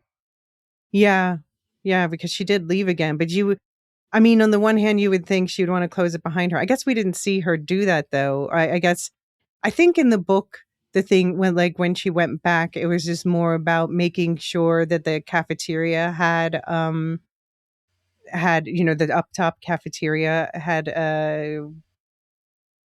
layers to protect from the outside air getting in, because Yeah, the door was just like blown. I mean, not blown, but just like you that door don't work no more. yeah. It's not a door anymore. It ceased to be a door. Right. Just a partial obstacle. But yeah, I hope we see what happened from that, but I don't know. From a practical filming standpoint, that might be an expensive and difficult shot to show them like action style getting in. But I Yeah, still hope a little bit for it next episode. If we don't get it next episode, I don't think we will. But I think we will find out next episode what happened there. yeah. Let's hope so. I really hope. And to be fair, Silo doesn't usually do this. It doesn't usually leave cliffhangers hanging too long. It normally resolves No. them quite expeditiously. Yeah, and we did, I was worried as we got toward the end of the episode that we weren't going to hear back from them and they were just going to let us think they were dead for a week. So I was glad that we at least got Patrick being like, Yeah, but he can't talk. He has to talk in code. So, but then we also saw Juliet pointedly pick up the radio to talk to him. So that I'm assuming we'll pick right up from that conversation with her being like, so what happened to whatever Lukas's code name was, that sort of thing. yeah, The kids are all right. What about their parent, meaning Jimmy? yeah. Yeah. So I'm assuming Steve's on next episode. Gotta be, right? Gotta be. Please, I just want to know he's okay. Bless him. Yeah. I do. What if they did like a flashback for episode 8 of what's meanwhile in Silo 17. This is what's been happening. Oh, And then we have to wait I until guess the end of the I, episode to find out like how Patrick and stuff got in. I guess that would be cool, but we've only got 3 episodes left this season. Let's crack on, people. Let's move it along. Keep the pace up Yeah. here. Yeah, well, I mean, I think the pace is quite good personally, but we haven't gotten anything from Silo 17. So I hope that they will give us some, at least catch us up with a montage, an opening montage. Yeah, even Rocky had a montage. Montage. They can play Eye of the Tiger while they. No, I'm just kidding. But back in Silo 18, it's picture day, as I said, at Anthony's school. And we saw, apparently they do this every 5 years and they literally paint a class portrait because, of course, they do. Most people don't have cameras. Yeah. Although getting a bunch of kids to sit still for that long is going to be a bit of a challenge. Although we saw the last portrait from 5 years earlier, there were 2 teachers. It looks like, I was trying to look up the names. It looked like a Ms. Lawson maybe and a Ms. Brooks. And I was trying to see, I was like, Lawson, that feel like somebody's last name was Lawson, but I couldn't find it. I did find there was a Deputy Brooks in one episode of season 1. So that was at the up top sheriff station. So it could be, that was a man. This could have. So this could have been, it could have been a relation. Yeah, it could have been a relation or a wife or something. Anyway, but the teacher we saw Sandy talking to was a man, was someone else, and seemed like a youngish man. So like 5 years earlier, he probably would have been a teenager, maybe. So yeah. But it was interesting. There were the 2 teachers and only 6 kids in the portrait. So it made me wonder, like, how many schools are in the silo? Are they also sparse, or is this an up top thing? Because we've seen larger groups of kids being led around elsewhere. So I don't know. And also, it did sort of make me wonder, like, how many years are you in school before you are sort of farmed out to a particular role and shadowing somebody. Yeah, and maybe that depends because we know from the Mystery of the Pez book that Sims joined judicial at 18, so maybe that's a thing. You graduate at 18 and join your. But if Anthony got kicked out of school, he would be kicked straight to supply. So maybe it's an up top down deep thing that they're in school for different lengths of time. And it's also interesting. I think this was the same when we saw Anthony's classroom a few episodes ago. I think it was also labeled then the Daisy's classroom, which is what his school portrait from 5 years ago was labeled Daisy's classroom. So it seems like you just stay in the same class as you age. It's not like this is, your first grade class and then you switch for the next year or something. Yeah. Which I guess makes sense because there's probably not that many kids in the silo, really. Yeah, and also, space is at a premium as well, so. Yeah. But I wonder if class size is much smaller in the up top. Honestly, I wouldn't be surprised.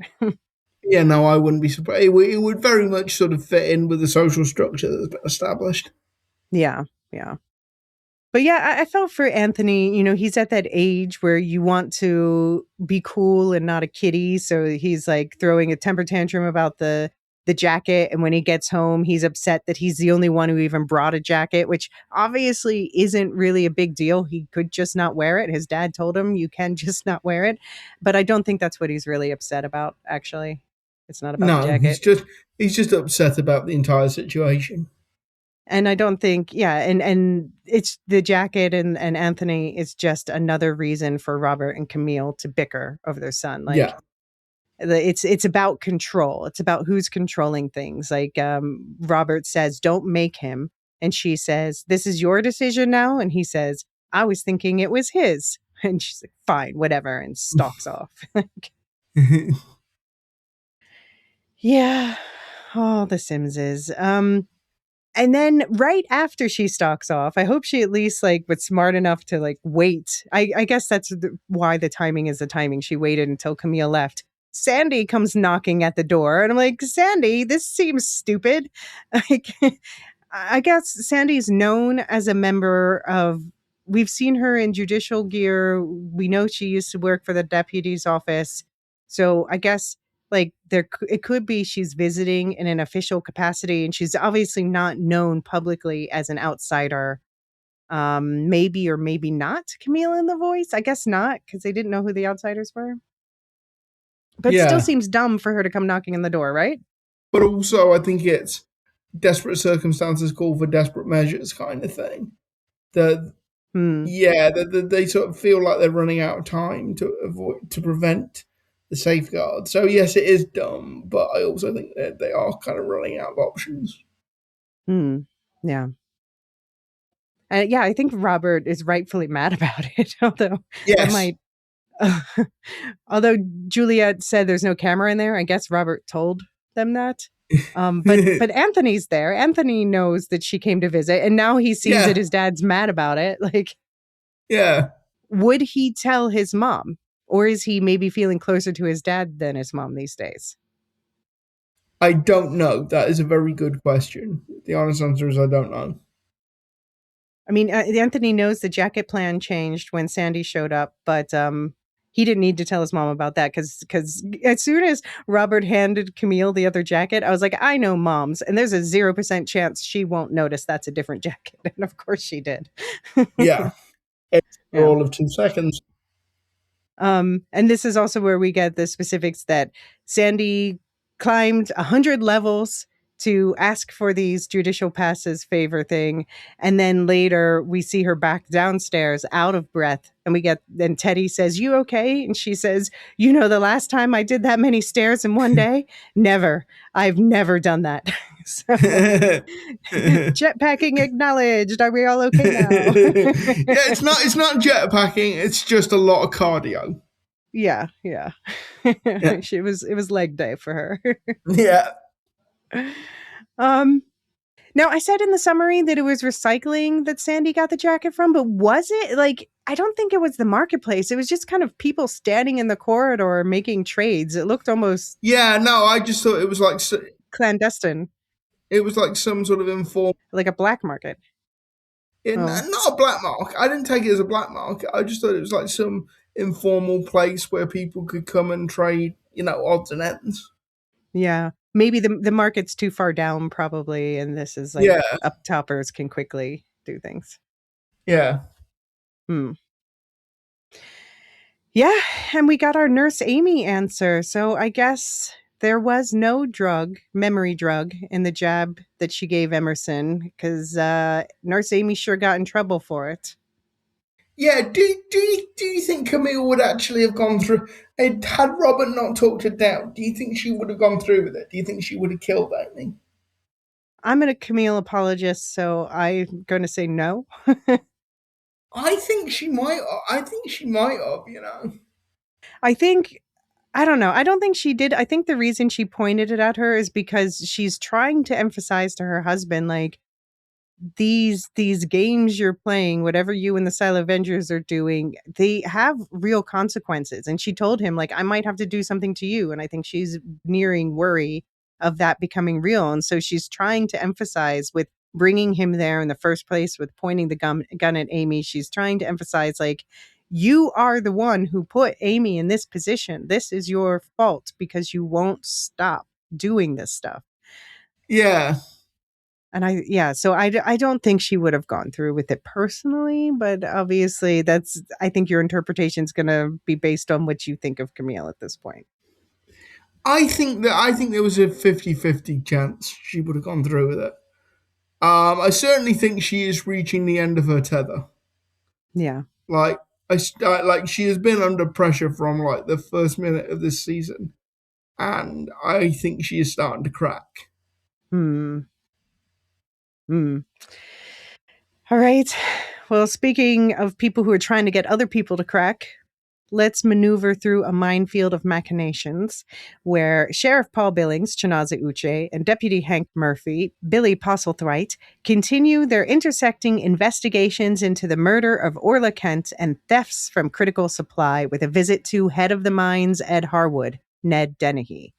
Billings tells Harwood that they believe Orla was killed before her body was brought into the mines, but he doesn't know how it was moved. Harwood responds with a story about a man in the silo who used to put on magic shows for kids until he was arrested and sent to the mines one day and died there. The end. Yeah, that was dark. Yeah. Feelings about Billings, Hank, and Harwood at this point?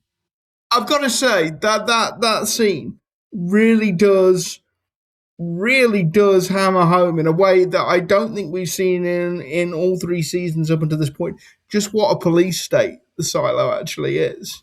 We kind of know it, but the idea that you can literally be arrested for a thought crime, is we sort of hadn't seen that before, and this idea that it was what was the phrase? The theoretical relic. A theoretical relic, like that. Magic is a theoretical relic. Yeah, that is properly sinister, and like Ed Harwood clearly enjoys being a jailer, but I did think that his sort of he has a sort of weird empathy with the people that are sent to the mines. So I think he both kind of gets off on the authority, but also realizes the system in which he is a cog is is an evil system. And yeah. I did sort of. I thought the line about there are 6 men and 2 women that are so criminal they deserve to be down here, something along that line. I really want to meet those 8 people, and I want to know what they've done. Oh, yeah. Oh, sorry, have I gone too far? No. You're right. You just answered a question I had in my head. No, keep going. Yeah. So yeah, I really want to meet those 8 people and find out what they have done that is so heinous that even Ed Harwood acknowledges that there is no place for them but the mines. And I do think as well, when he's describing the rest of the people in the mines, he's describing like 95% of all criminals. Right. Like mostly just people who did something stupid. Mostly people that did something stupid. So this week I've been listening to an audiobook about a group of non-league English footballers that fixed football matches. It's written by a guy called Moses Swabu. He's one of the players, and basically this group of them becomes like attached to an illegal gambling syndicate who basically pay them to fix the outcome of games that the syndicate bets on. And like this whole story is just 3 guys who wanted to live the lifestyle of Premier League footballers but didn't have the talent to do that. And it just snowballs. They're not bad people per se, but they just get in way over their heads. And yeah, this whole scene and reading that book sort of, the 2 things sort of connected in my head. So if anyone's interested, the book is called Fixed, and the author is a guy called Moses Swabu. Okay. Yeah. No, what you cleared up in my head was like, at first I thought he was saying they had 6 guys, 2 women total. I was like, damn, all those other recruits we saw the other episode died, but no, already. But no, you're right. He's saying 8 of them that are like that bad, and the rest are just dumbasses. Yeah, there's no other place to put them, basically. Yeah. It is. So he says about the magician who was arrested for his thought crimes. He says it would be more humane to hang people like him because basically he's physically soft or whatever. And I can't say that I agree with that, because he would have said the same thing about Lukas. And obviously, I'm glad that Lukas wasn't hung in instead of being sent to the mines. Yeah, that's fair. And it did make me think, like, obviously Lukas and Harwood must have met. I would love to see them interact. I hope that we have a chance to see them interact at some point. Yeah, that's fair. because he would have been like Lucas's jailer. And I'm sure Lucas is not one of the ones who necessarily impressed him. Like he's definitely not a miner through and through. He's tech guy. Yeah, definitely. About Orla, um, are they implying that her body was moved in a similar way that the light bulbs and rebar are being moved in these critical supply thefts? Yeah, it would certainly make sense, wouldn't it? Hmm. Yeah. I mean, yeah. I mean, it might be easier to move a body than to move the light bulbs and the rebar, to be honest, because it's probably it's probably lighter. Hmm. And I'll say that there was someone on Blue Sky Bar pointed out that Lucas did say something about moving via shafts, and also Yeah. pointed out that the Glenda timestamps, there's 10 minutes apart, and indeed they I just went back and was watching that episode again, and indeed there's 10 minutes between the two timestamps when she's in supply and when she's in entering the mines. But okay, so the thing is, like, I think you and I both have been thinking a lot about these tunnels that are dug into the silo itself, not the mines, but like we saw Patrick and Co. escape through earlier this season, or that Nurse Amy took Juliet down a vertical tunnel. So they could be getting around that way, but something about the central shaft is still a question. Yeah. Yeah. Yeah. But also, like, if they were doing it that way, I'm still confused as to the timestamp because they couldn't move that. They surely couldn't move that quickly. Yeah, I mean, I guess the implication is maybe they could. I don't know. I don't know. We shall find But out. trying to move a body like that far down the silo in Denton, yeah, Yeah, the body, no, but that was before the body was moved before the Glenda was caught on tape going down to mines. okay. Again, Um, maybe, but it I'm seems disinclined to blame Glenda for the murders, but I don't know. Maybe I'm being we too. there really isn't another. It might not be Glenda, but there isn't another suspect on screen at the moment, as far as I Yeah. can see. And Harwood, he admits he was upset about Orla taking Glenda's job, but he blames prejudice against his daughter based on origin. He's like, he's mad about it because he's like, she never had a shot because she came from the mines. And Well, that he's not wrong, because he's not wrong. Carla said basically she took the job from Orla and gave it to, took the job from Glenda and gave it to Orla because Orla was from Supply her whole life. So Yeah, yeah. And but when Harwood says he said his piece to Orla, as we saw in the first episode, and that was it. I'm again inclined to believe him. Like, I don't know. I just don't think he and Glenda are the murderers. But maybe they are the smugglers. But then wouldn't they be linked? And I don't know. Okay, I still don't know.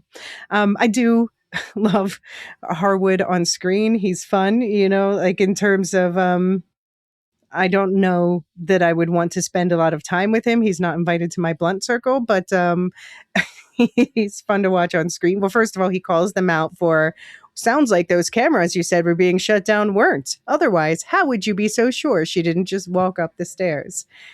yeah, Ed, you've got him there. Yeah, you've got him there. And then when they ask about respecting Billings, he says, fuck no. But about Juliet, at least she came from mechanical and had some dirt under her nails. But as sheriff, nah. But he did respect Holston because, and it's interesting, he respected him because he said Holston let things slide. If he caught an idiot doing something stupid, he let it slide. Though Billings points out Holston had 7 investigations going on into Harwood. But then that's the question. Did just not find anything about Harwood, or were these 7 minor things he just let slide? Yeah, did Holston not find anything about Harwood? Mm-hmm. Yeah. Oh, yeah. Any other thoughts on Harwood and the Nope. mine plot? All right. Nope, but I really want to meet those 8 people. Right. Okay. Well, maybe we'll find them during our quick break. And when we come back, we're going to talk about the end game of this episode. All right. Be right back. Remembering Forgetting. Juliet enters Martha's workshop where she finds Carla McLean, Claire Perkins, Deegan Knox, Shay McRae, Shirley Campbell, Remy Milner, Bernard Holland, Tim Robbins, and Teddy, Olatunji Aofi, waiting for her. Somebody give Teddy a last name, okay? Yeah.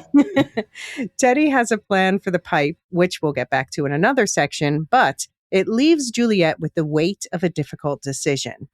So Bernard calls in Regina, Sonita Henry, and asks if she knows where to find a diary that survived the scourge that followed the rebellion of 140 years ago. The diary of a man named Mission! Sorry. Regina locates the diary, and Bernard also has another person brought in to speak to Juliet, Gloria Hildebrandt, Sophie Thompson, the fertility coach turned memory drug patient that Elysia won't shut up about. Bernard explains that Gloria is a flame keeper, a keeper of the silo's forbidden relics, and thus dwindling memories of the before times. Gloria tells Juliet that George's mother, Anne Wilkins, was also a member of the order.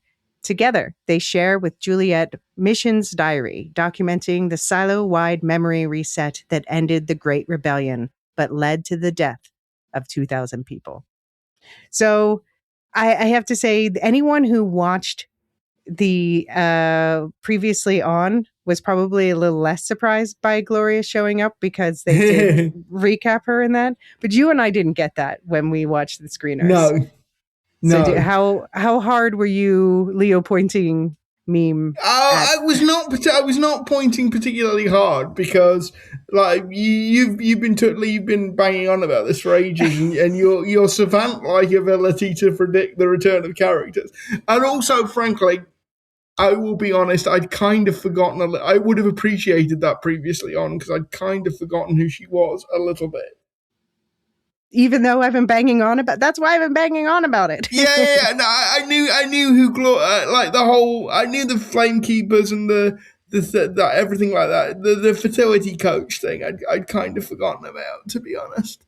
But yeah. It did. I don't think it wins me internet points, but it might win me internet points. But I do think reading from Mission's journal pointed out the danger of the forgetting drugs and just how sideways this whole reset could send the silo. And like we talked about this before, it's not hard to imagine a scenario where the reset just goes horribly wrong and the silo loses so many people that it suffers like critical failure. Because one thing I thought was interesting about that passage talks a lot about people despairing with the memory drugs, but what it doesn't talk about, and what I would expect as well, is people turning on each other and becoming violent towards each other because they're so disoriented. They're so disorientated. So in Silo 18, 2,000 people died. I would not be surprised if like in another silo it could be like 8,000. Okay, let's get into this since you brought it up. Let's set this up. I actually want to do, in this case, a direct comparison between the book and the passage you're referring to on the show. So just a reminder, or just to set the stage, this mission person I'm really excited about is the mission diary. It was funny, like, as soon, because I have subtitles on when I watch, and so as soon as they said the mission diary, they capitalized the M in mission. I was like, oh my god, they mean the person. But I assume most non-readers assumes like, oh, like a diary of someone's mission to do something, you know. Yeah. But Mission was a person, a porter who lived 140 years ago. And so the diaries is him recording all of his thoughts as the memory drug kicks in. And he also mentions an Allie. This, I would assume, is the same Allie who is the daughter of Salvador Quinn, who we've heard was the head of IT at the time, because he said his daughter was Allie. And I was like, oh, there's an Allie in the book, but wasn't the daughter of the head of IT. But anyway, so in the book version, Mission did have an Allie. But he actually spends most of his story in the book avoiding being with her because Mission left the farms to become a porter, and all the people in his life shipping him with Allie, it's sort of like his thought is that will drag me back to the farms, which I'm trying to get away from, my father and all this stuff. But after the whole rebellion thing, he is seriously wounded, and then it suddenly cuts to 3 years later, and this is what we get from the book, the end of the Mission part of the story, 3 years after the rebellion. And I'll just say, I have previously mentioned in an episode that Mission had a friend, Cam, who died and he couldn't quite remember after the memory reset. So I'm going to mention Cam in here too. So here's an excerpt from the book. You know, she said, she being Allie, cutting into the roast, if it's a girl, because they're about to have a baby, we'll have to name her Allison. Every woman in my family, as far back as we can remember, has been an Allison. So this is why book readers always assume that Allison, our Allison of Holston, is a descendant of Mission.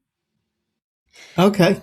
So to continue the passage, Mission wondered how far back her family could remember. It'd be unusual if they could remember very far. He chewed and thought on the name. Allison it is, he said, and he thought that eventually they would call her Allie too. But if it's a boy, can we go with Cam? Sure, Allie lifted her glass. That wasn't your grandfather's name, was it? No, I don't know any Cams. I just like the way it sounds. He picked up his glass of water, studied it a while. Or did he know a Cam? Where did he know that name from? There were bits of his past shrouded and hidden from him. There were things like the mark on his neck and the scar on his stomach that he couldn't remember coming to be. Everyone had their share of these things, parts of their bygone days they couldn't recall. But Mission had more than most. Like his birthday. It drove him crazy that he couldn't remember when his birthday was. What was so hard about that? And I'll say, yeah, the scar on his neck is, was like a kind of a suicide attempt at one point. The scar on his belly came during the rebellion, and the day the rebellion ended was Mission's birthday. So that's why that's part of the memories that he had to forget. Yep.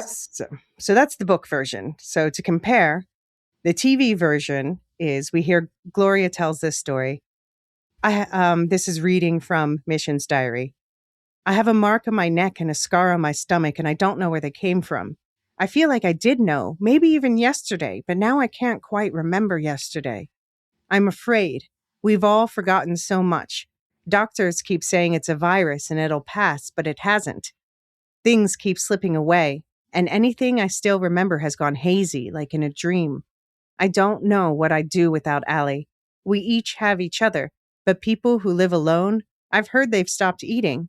And so many have jumped from the stairs that they've started hanging nets. I swear, if I ever forget Allie, I'll follow them over the side. And that was his last entry. So it seems like the TV version of even though Sim said low and slow, it doesn't seem as low or slow. No, it seems quite full on. It seems quite fast and total. Yeah. Whereas Mission, like, he didn't remember things that were, the authorities at B. He said he didn't remember more than most. Well, that's because he was involved in the rebellion. There's more that the powers that be wanted him to forget. But here it seems like, yeah, they are going more into a panic. As far as turning on people, I know some people do panic. We talked about being trapped in a car. And if I were in the situation of Daniel and Helen, I know some people said that they would panic. I would not. And I would hope that most people wouldn't. So for me, I just can't imagine, if I were suddenly forgetting things, I can't imagine myself lashing out in anger, but I'm sure some people would. But I don't think that would be the majority response. Well, I just know from personal experience that people suffering from dementia can can get can get Angrier. quite can get angrier and sometimes quite violent, sometimes a little bit violent. Yeah, can get, but Yeah. I've known multiple people suffering from dementia, and maybe one of them would lose his temper at times, but in a yelling way, and the other would be annoyed but not Okay. angry. So I don't know. Okay. It's just I think it depends on the person. Yeah. But yeah, this the I think a key. What did you think about the difference between the two versions? I mean, the book version is obviously a bit more detailed. Um, I think the language in the TV version is made to be simpler, more direct. I wonder if they get Hugh Howey in to consult on stuff like this. He does general consulting, but I don't mean in Yeah, far as the way it's written, as much as like what the implications for the world, for the I world in think which, yeah. I think the implications are sort of broadly similar of both Hmm. passages. Um, I wonder whether we will start to see in episode 8, 9 that the memory drugs start to take effect on. I'm not thinking one of the main characters because Sims told him not to drink the water, but it's just like the people in the silo generally. Yeah, I mean, we saw Carla. She almost accident. Yeah, Carla was tempted. Uh, yeah, I mean, I kind of get her in a certain way. For example, if we could feed right now in our present world, if we could feed the entire world vitamin D plus tap water, and people would just forget what they were fighting about, I can think of worse ideas. Like it's better than the Thanos snap, you know? Oh, oh my god, Alicia was going pro algorithm. I'm just saying it's complicated. And I understand. I understand. The hashtag the algorithm was right. No, I'm not saying that. I'm not saying that. I'm not saying that. I'm not saying that yet. I'm just saying that I understand why this thought is being put out there. Yeah. Yeah, yeah, I can see where Carla is coming from.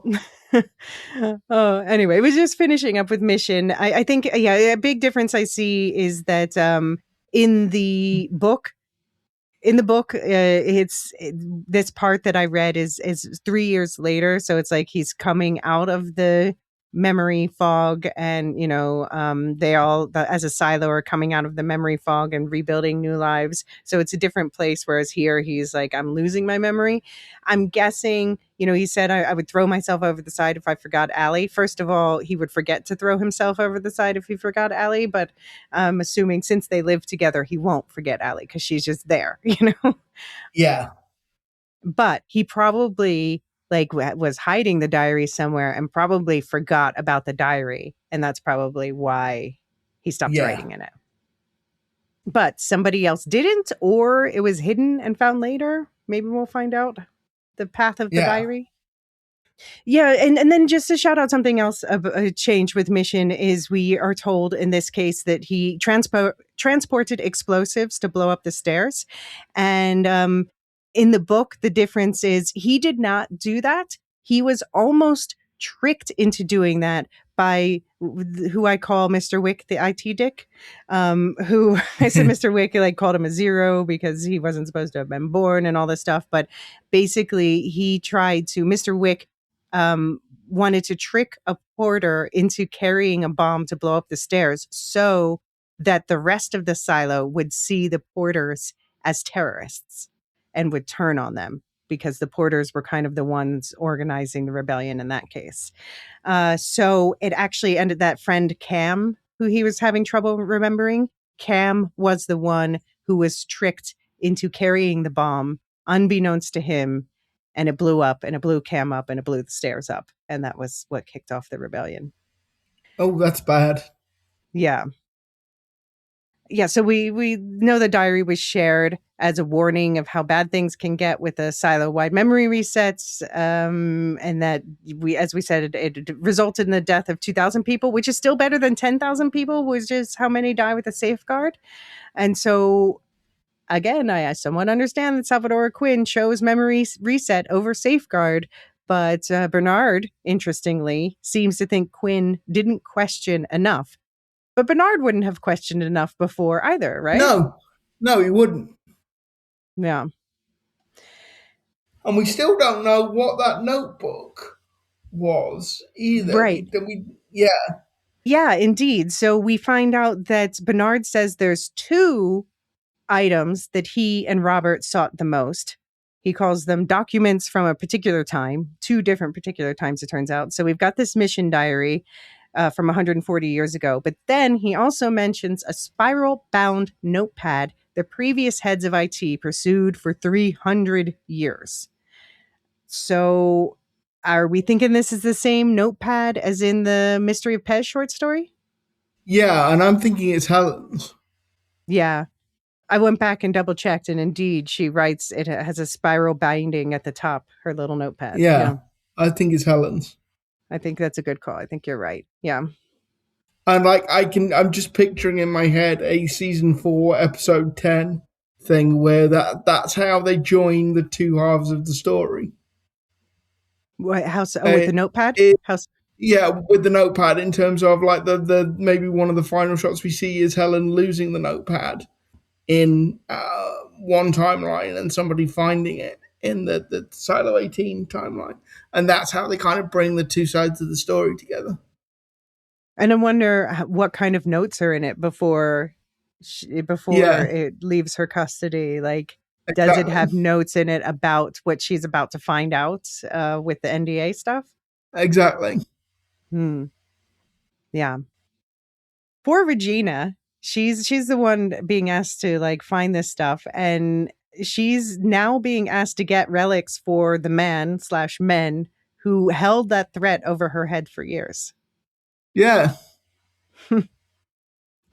But do you think, well, we'll get back to Gloria in a second, but do you think Bernard is doing physically pretty well? He was actually standing up out on his own waiting for Juliet.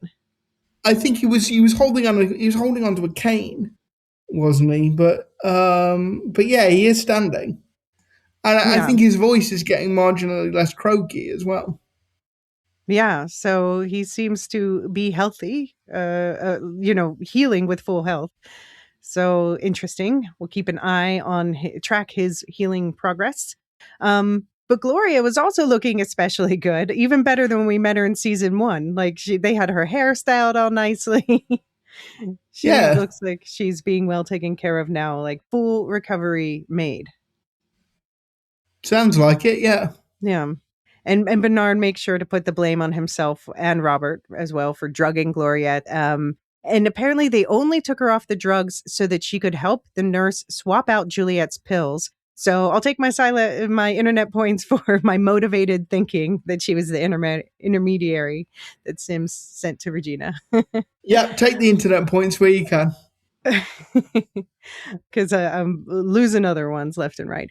But yeah, because she's the only one who can genuinely understand what you've been through, which I'm like, does this mean that there's no one else who was on a concentrated dose of that medicine and then later recovered their memory and is alive and well in Silo 18? I guess that's what it means. Yeah, I think that's what we're supposed to think.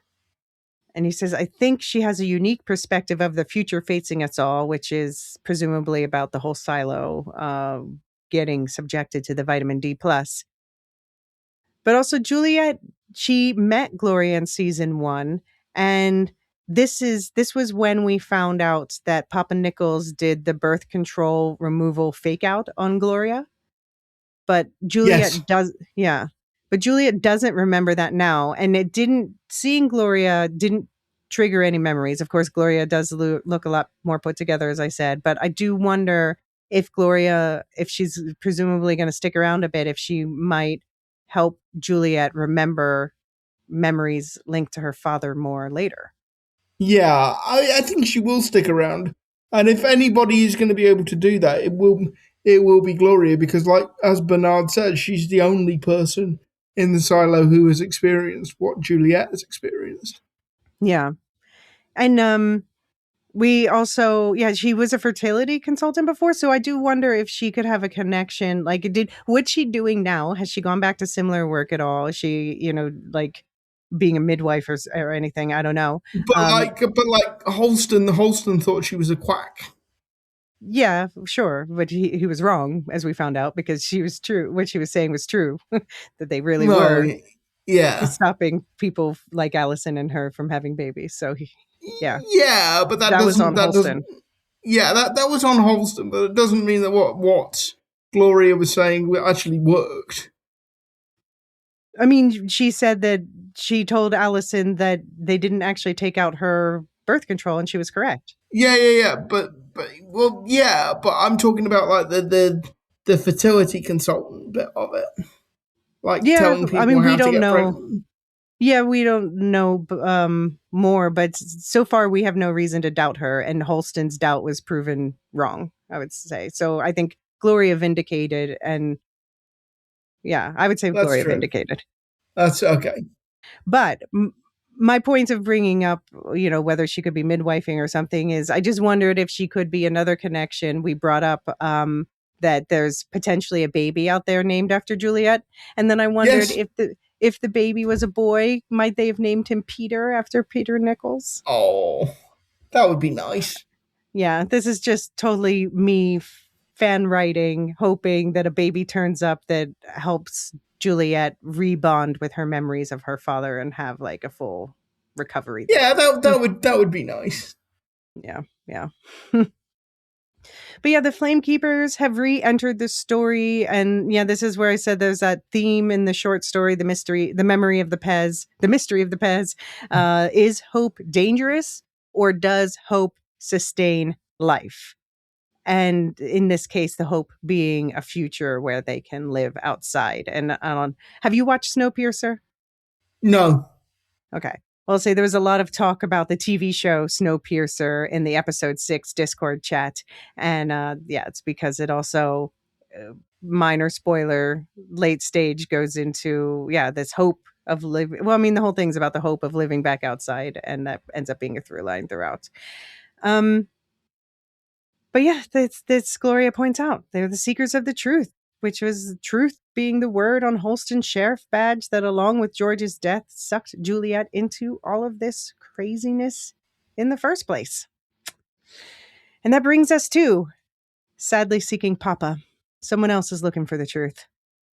While the rest of the team is planning their pipe strategy, Knox tells Shirley there's something he has to do, and he slips out to go see Mark Chambers, George Robinson, in tool fabrication to ask about his father. Snarky Marky admits that Papa Knox is not dead. Someone else was buried in the mines, but not Knox's dad. Knox's dad had designed something for Harwood in exchange for helping him fake his death. So yeah, Harwood said he got caught in a tunnel collapse. And Mark says, then that's what happened. He's like, no. Why is Snarky Marky keeping what's our nickname for Harwood? um Harwood the hater. Yeah, holiday. Yeah, that's good. Why is Snarky Marky keeping Harwood the hater's secrets? I want to know what Harwood and Mark Chambers relationship is. Yeah. And also, what could Papa Knox possibly have invented? Yeah. A Yeah. drill. No, we already have a smaller drill that also doesn't disturb the Well, yeah, surface. I mean that would make sense, because like somebody's like, maybe if they were digging all these tunnels that got you from like from one part of the silo to another, and no, it's not a drill. It's some sort of, like we've seen the pulley system on the stairs. It's Hmm. that, but in the tunnels, so that they can get from place to place really quickly. Well, if Harwood is behind the critical supply thefts, it could be like a pulley system on the stairs that's helping them move things quickly. Or I just do think it's gotta have to come back to these tunnels we keep seeing being dug all over. But it seems like we know the one that Nurse Amy took Juliet through, the vertical one, is much older than any of these people. Yeah. We don't know the one that the outsiders disappeared through after their first meeting with Juliet this season. We don't know when that was made. No, that's true. Do we think it matters who the someone else is who got buried? I mean, it's just a way for Papa Knox to play dead, because Knox seems to want to know the name of the actual person who died. Yeah. I don't think we're going to find that out. I mean, it probably happened too long ago at this point. Well, I don't know, because my one question is like, what's that guy's family told, or they just think he's still working in the Yeah, mines? he's still toiling away in the mines. Yeah. But I do have to say, when Knox asks Mark about the name, the scene cuts. So I'm like, is it a significant name then? Because the way the scene cuts is like you're keeping something secretive from us. Yeah, yeah. Or is it a bluff? Is it just the director having a bit of fun with us? Hmm. I don't know. I Yeah. don't feel like they would do that and not pay it off. Okay. Well, I guess we'll see. And then Mark says, yeah, start digging around in Harwood's business and you're likely to disappear down a deep hole. So this is painting Harwood as a murderer. So maybe I'm cutting him too much slack. I don't know. But one more important question before we leave the Knox storyline. SB asked in an email, does it seem like Knox just stepped out of a spa with polished skin and perfectly coiffed hair? Well, no, it's the typical thing as well. We're living in a dystopian future where everybody has perfect teeth. Yeah. Apart from Harwood, actually, like Harwood's teeth are fairly gnarly, but I just think it's Shane McRae's pure animal magnetism. To be honest. I'm going to say, I mean, I can't say about the hair. I think he just, I did see someone ask Shane McRae in an interview, how much time does Knox spend on his hair each morning? He's like, oh, at least 20 minutes. Yeah. Yeah. But I'm going to say that the glowing skin is just the effect of working on the generator all the time. That was Yeah. steam powered. So Yeah. he's got his steam facials regularly. All right. So that brings us to the last part on this very long episode. Operation Bust a Pipe. Teddy's plan for the pipe. He wants to take a team into judicial after hours in disguise and wearing hidden cleaning suits and blow open the wall where they think the pipe is and the pipe with it. And then cap the pipe that they've blown up. We'll come back to it, but Yeah. I'm a bit fuzzy on that part. And then, after the Flamekeeper intervention, Juliet has decided to greenlight this project. But when the team arrives at Judicial, they see that Rob and Camille are there as well, meaning they would be put at risk of death from the contents of the poison pipe as well. But the stakes are too high. So, posing as pump technicians, they use the passes procured by Rob to get in, setting up the bombs along the wall inside. But as they prepare to set them off, Walker hears from Patrick, and she radios Teddy to tell him to call off the bombs. They are able to stop the explosions from going off in the nick of time. So, yeah, I was with when Juliet was like blowing open the wall next to the killer pipes does seem like a terrible idea. I was like, yeah. Yeah, Why don't you stick to your guns on that? I don't understand this plan at all. I don't know what you. I don't know. I know that. I know this. Desperate times and everything, Teddy. But what are you hoping to achieve here? Also, like I see as you put in the notes, what are GWP uniforms? I was I don't hoping you'd know. be able to tell me that because I got what is that? I don't. I've missed. I've clearly missed something here, but I don't know what. I mean, I'm guessing. So they said that they were there to service the pumps. So maybe like W is water. I'm not sure.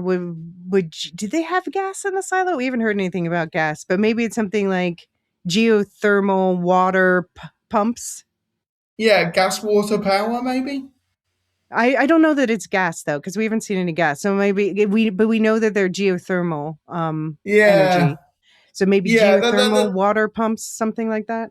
yeah. Either we've missed something, No, I couldn't or find anything. yeah, that's just a slightly chunky piece of writing. I don't think we should say either. I think it's just meant to. It's clear enough. We don't necessarily need to know. But I'm going to go with geothermal water pumps, unless I hear otherwise, because that matches with everything that we know about the silo and I've heard so far. I think it's okay for not everything to be explained ad nauseum, even though I say this almost 3 hours into Yeah, a I'm gonna say we're almost 3 hours deep into a podcast here. I want everything explained. God damn it. But yeah, so I don't know. I don't understand why you would blow up a pipe and then think you could cap it. Like, I understand wanting to blow open the wall, but then like and saying and the pipes behind. Why would you want to blow open the pipe? I don't understand that part. Yeah, and you like as Martha points out, between the time you blow it open and the time you successfully cap it, you could kill half the Yeah. silo. Well, not yeah. They were doing the math and they were like 1,000 people, which is less than the 2,000 people who died, who killed themselves after the reset. Yeah, but I mean, So that's the math they were doing. there was a lot of like assumptions built into that math. Yeah. But I guess the thing is they don't know. They know the pipe goes into judicial here, but they don't know where it goes from there. And I guess that's why they're like, we need to blow it open so we can put the cap where we know the pipe is, rather than just trying to follow the pipe. Maybe they can't because it's going through the walls, and they don't want to bust open the walls because that would take too long. But I think the overarching point is this is not much of a plan. No. And yeah, Martha points out they're exposing residential levels above and below. People will be home sleeping at that time. So I'm glad it didn't go through. It did feel like maybe a bit of like, to be honest, that was not the part that had me biting my nails as much as like during that. I was like, yeah, as they're setting it up was about when are we going to hear from Lukas and Patrick? That's the part I was biting my nails about. But also they did the same thing they did in season 2 of like they count putting the whole thing on a clock and having it count down. Yeah. So yeah, this is the second time they've done that. Yeah. So just clocking that they have 6 cleaning suits. So that might become a plot point in the future if they need cleaning suits for, I don't know, whatever happens next. Yeah. There's 6 of them with the Style Avengers. And that we also maybe should keep an ear out for the code word dogs, because dogs Who let means the dogs out? judicial goons. Yeah, so if we hear dogs, they might be talking about judicial goons rather than, Dandy, the dog. I'm still suspicious of Mike. I still don't like Mike, even if he didn't murder her. Yeah, we haven't seen Mike for like a good 3 episodes now. Yeah. Well, I guess we'll find out soon what Mike's deal is. Yeah, but of course they call off the bombs because they can get answers from Jimmy in Silo 17 now before they do something stupid. That's better. Let's talk to Jimmy first. I mean, and granted, when they were going to do the bombs is because they thought Lukas and Patrick, that plan had failed, that they were killed. And so they're like, how are we going to, we don't have a way to get this information. But now they do. Now they do have a contact with Silo 17. Bernard asks for a drink, and I think after that episode, we all deserve one. Yep. But we do have a couple quick pieces of feedback. Now opening the listener feedback channel. So we got an email from Edward H. Hi, Elysia and Luke. Like Luke, I have not read the books and am a show-only fan. First of all, thank you so much for your podcast. Thank you. He said, this is the first season that I've joined. I wish I were part of it from the start. He really appreciates our attention to details. I hope you still do 3 hours in. Yeah. But thank you, Edward. He goes on to say, I have tried to join the right. Told me that the Discord is, that the invite link in the show, in like the podcast notes, wasn't working. And so I had changed it in the show notes, forgot about the podcast notes, just saying anyone who wants to join the Discord, I've now updated it in the podcast notes. So you can do that as well. As for the show, Edward continues, since the Little Apple novella dropped, my mind has been racing with theories/questions. What if the 4 relics mentioned, the Pez, the sonogram, etc., all belong to Daniel/Helen? After your bonus pod, I watched episode 5, Memories, again, and in it, the origin of Juliet's watch piqued my interest. What if it belonged to Daniel? When the episode went to Daniel and Helen, I specifically tried to look at Daniel's left arm to see if he is wearing a watch. It feels like they purposely blocked Daniel's arm in the shots or cut before it showed. And then came episode 6, when Daniel hurts his left hand trying to stop the car, and they show the band of his wristwatch. I am convinced that it was the same watch. So I'll say about the watch, I can't remember what episode it was, but I did share a Reddit post there where someone had the same theory about it being the same watch. And I posted pictures there as well of the 2 watches side by side. And I thought that the bands were different. And I thought more importantly that the bezel was also different. But I don't know. A lot of people seem to really think it's the same and there would be a sort of satisfaction about it. So I'm putting it back on the table. What do you think, Luke? Yeah, possibly. I'd have to go back and rewatch it. But yeah, There's a similarity in design, at least. maybe. Yeah, maybe. Edward continues, also in your bonus pod, Luke made the comment that sonograms should be technology available to the silo in terms of the technologies that they have. So why don't they? And then I rewatched the opening credits. When they show the silo and people walking up and down the stairs, it is sonar. Yes, it is. Also, the rotten fruit connects with the farm lights going out. Good point. Good points. Yeah. So what do you think? Do you think the sonar in the opening credits means anything? That might be how Silo 1 is watching all the individual silos as well as with the camera. They might have some kind of like heat sensing technology. Yeah, that's a good point. That's a good point. That opening credits could be the view from Silo 1, so to speak. From Silo 1, yeah. Yeah. No, great point to you both. Yeah. Edward says, I don't know what all this means, but it's certainly sending my mind on wild theory trails. I cannot wait to watch the rest. Well, that's what we're here. That's what we're here for, Edward. Yeah. And join us as we guide through the back alleys or the millions of unsanctioned tunnels in the silo. Thanks again, Edward. Well, thank you, Edward, for writing in.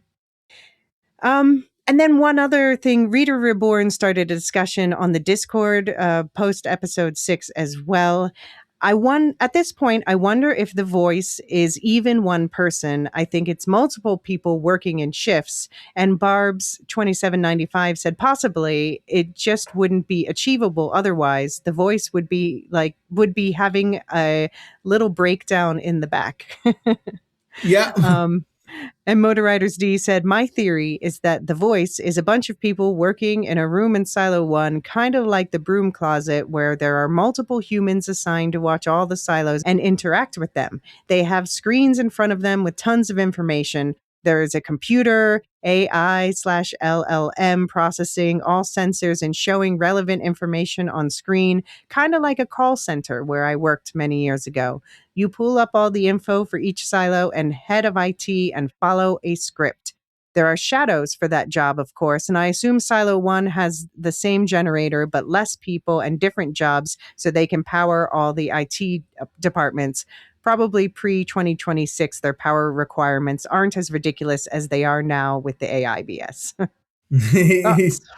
Thoughts on multiple voices, shifts, power generation? I mean, I think the shifts thing is very interesting because it takes me back. I can't remember which episode it is. It might be episode 4 where Camille goes to speak to the voice and it doesn't answer immediately. And when it does answer, it's clearly annoyed. Right. I'm not at your beck and call. Like, really? That's news to me. Yeah, it seems very much like you were. Yeah. But yeah, no, that kind of speaks to it being people and not an AI. And why do you think the voice sounds the way it does? the same, basically. I see. I still think it sounds like Daniel, so I think they may have modelled it on Daniel's voice. Hmm. And just whoever is Yeah. doing it is speaking with the same voice. Yep. Yes. Okay. Well, that wraps the episode. Any final thoughts, or have No. I? I have literally been bled drier than one of those corpses outside Silo 17. There is nothing left. I am a husk. Well, we shall let Luke replenish his thinking and replenish the working of my mouth. um, but of course, full weekly coverage continues. Last 3 episodes incoming, and we would love to hear all of your thoughts about them. Please send your thoughts and theories to woolshiftdustpodcast@gmail.com. You'll find that also linked in the show notes. And our next full mailbag will be after the season finale, but we'll sneak some, particularly if you send it by email, we'll sneak some in to our episodes up until that point as well as applicable. And yeah, do keep in mind book spoilers are okay, but then those elements will be discussed on the book club episodes, including this week, rather than here in the future book spoiler-free public feed. We would also love for you to join the discussion on Discord, and I have, again, updated those links in both the show notes and the episode notes. So if that sounds interesting to you, do go ahead and accept that invite. You'll find a dedicated Silo forum there on the Lorehounds Discord, but also forums and chats dedicated to all the other things that you might be reading, watching, listening, doing. We'd love to have you as part of the conversation. And for those of you who might be interested in the book club, you'll find those links in the show notes as well. That is an additional subscriber feed that I do with fellow book reader Abby. It is Supercast and Patreon have basically the same option. Supercast has one additional option if you want to support both the We'll Shift Dust Book Club and my Star Wars Canon Timeline podcast subscription feed for a discounted combined feed. I'm looking into how I can do the same on Patreon. But anyway, otherwise, you'll find all the same on both. You might want to check fees and what they add to the price, particularly if you are an Apple user. But in the book club, you will get weekly deep dives into each of these Silo episodes with all the book spoilers that I can't discuss here, plus a special topic each week. This week's topic is all about Anna. So thank you to our new Silazins since the last episode, Russell G., Jordan F., and Tim R., and welcome back returnees from prior seasons. If you want to avoid a monthly subscription and you're not interested in all the extra episodes in the book club, like holiday specials and all the like, then there is also a season pass option. You can choose between, for a one-time fee, you can choose to just have the extra episodes plus ad-free access to all these episodes for just season 3 or seasons 2 and 3 together, or a triple season pass option, which also includes the book breakdowns from the Silo series. So feel free to explore those in the show notes. Let me know if you have any questions about any of the above.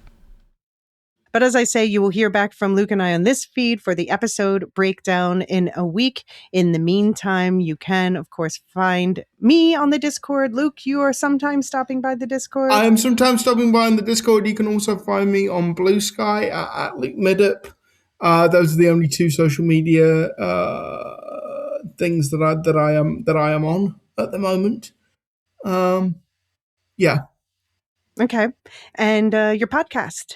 Where else can people listen to your podcast? Yeah, so I do a podcast called It Could Be Said with a couple of friends from university, Will Cooling and Simon Alvey. We talk about all things British politics, international politics, sport, culture, and whatever else we feel like talking about. We record once a month. I think we were going to record this weekend, but I don't think that's gonna happen now because life has intervened. So it will probably be about another week or so before we put out the next episode. Okay. And so you'll find that linked in the show notes. You'll also find a link to the Lorehounds website where you can find all of the podcasts in the Lorehounds family, including Dungeons and Durags just wrapped up their finale coverage of House of the Dragon, and they were going to announce there what they were covering next. But I have the episode in my queue. Haven't listened to it yet, so not sure, but we'll find out and I'll let you know. Also, Never Mind the Music, where psychology meets music, and Cosmere Corner, brand new podcast, weekly, breaking down parts of the Mistborn series of books by Brandon Sanderson, and my own The Star Wars Canon Timeline podcast. And of course, the parent podcast of us all, The Lorehounds, where they just wrapped up their weekly House of the Dragon coverage. I was on the first couple episodes. David and Jean did the rest. Before that, yeah, I also just put out an episode with doing a deep dive into the music of the vampire Lestat with John and with Mark from Nevermind the Music. Episode about Supergirl right after this. There's already recorded an episode about the new Spider-Man movie, Brand New Day, will be coming out, and lots more going on there. Weekly Lanterns coverage starting there this coming week. That is going to be, David's going to be returning the favor, starting coverage on that with Jean while I am wrapping this up, and then swapping back into cover Lanterns straight on into Vision Quest and beyond. Wow. Yeah. And I guess that's that. And I better go. I just got an email from a Pear Stenson about Project Catacorn.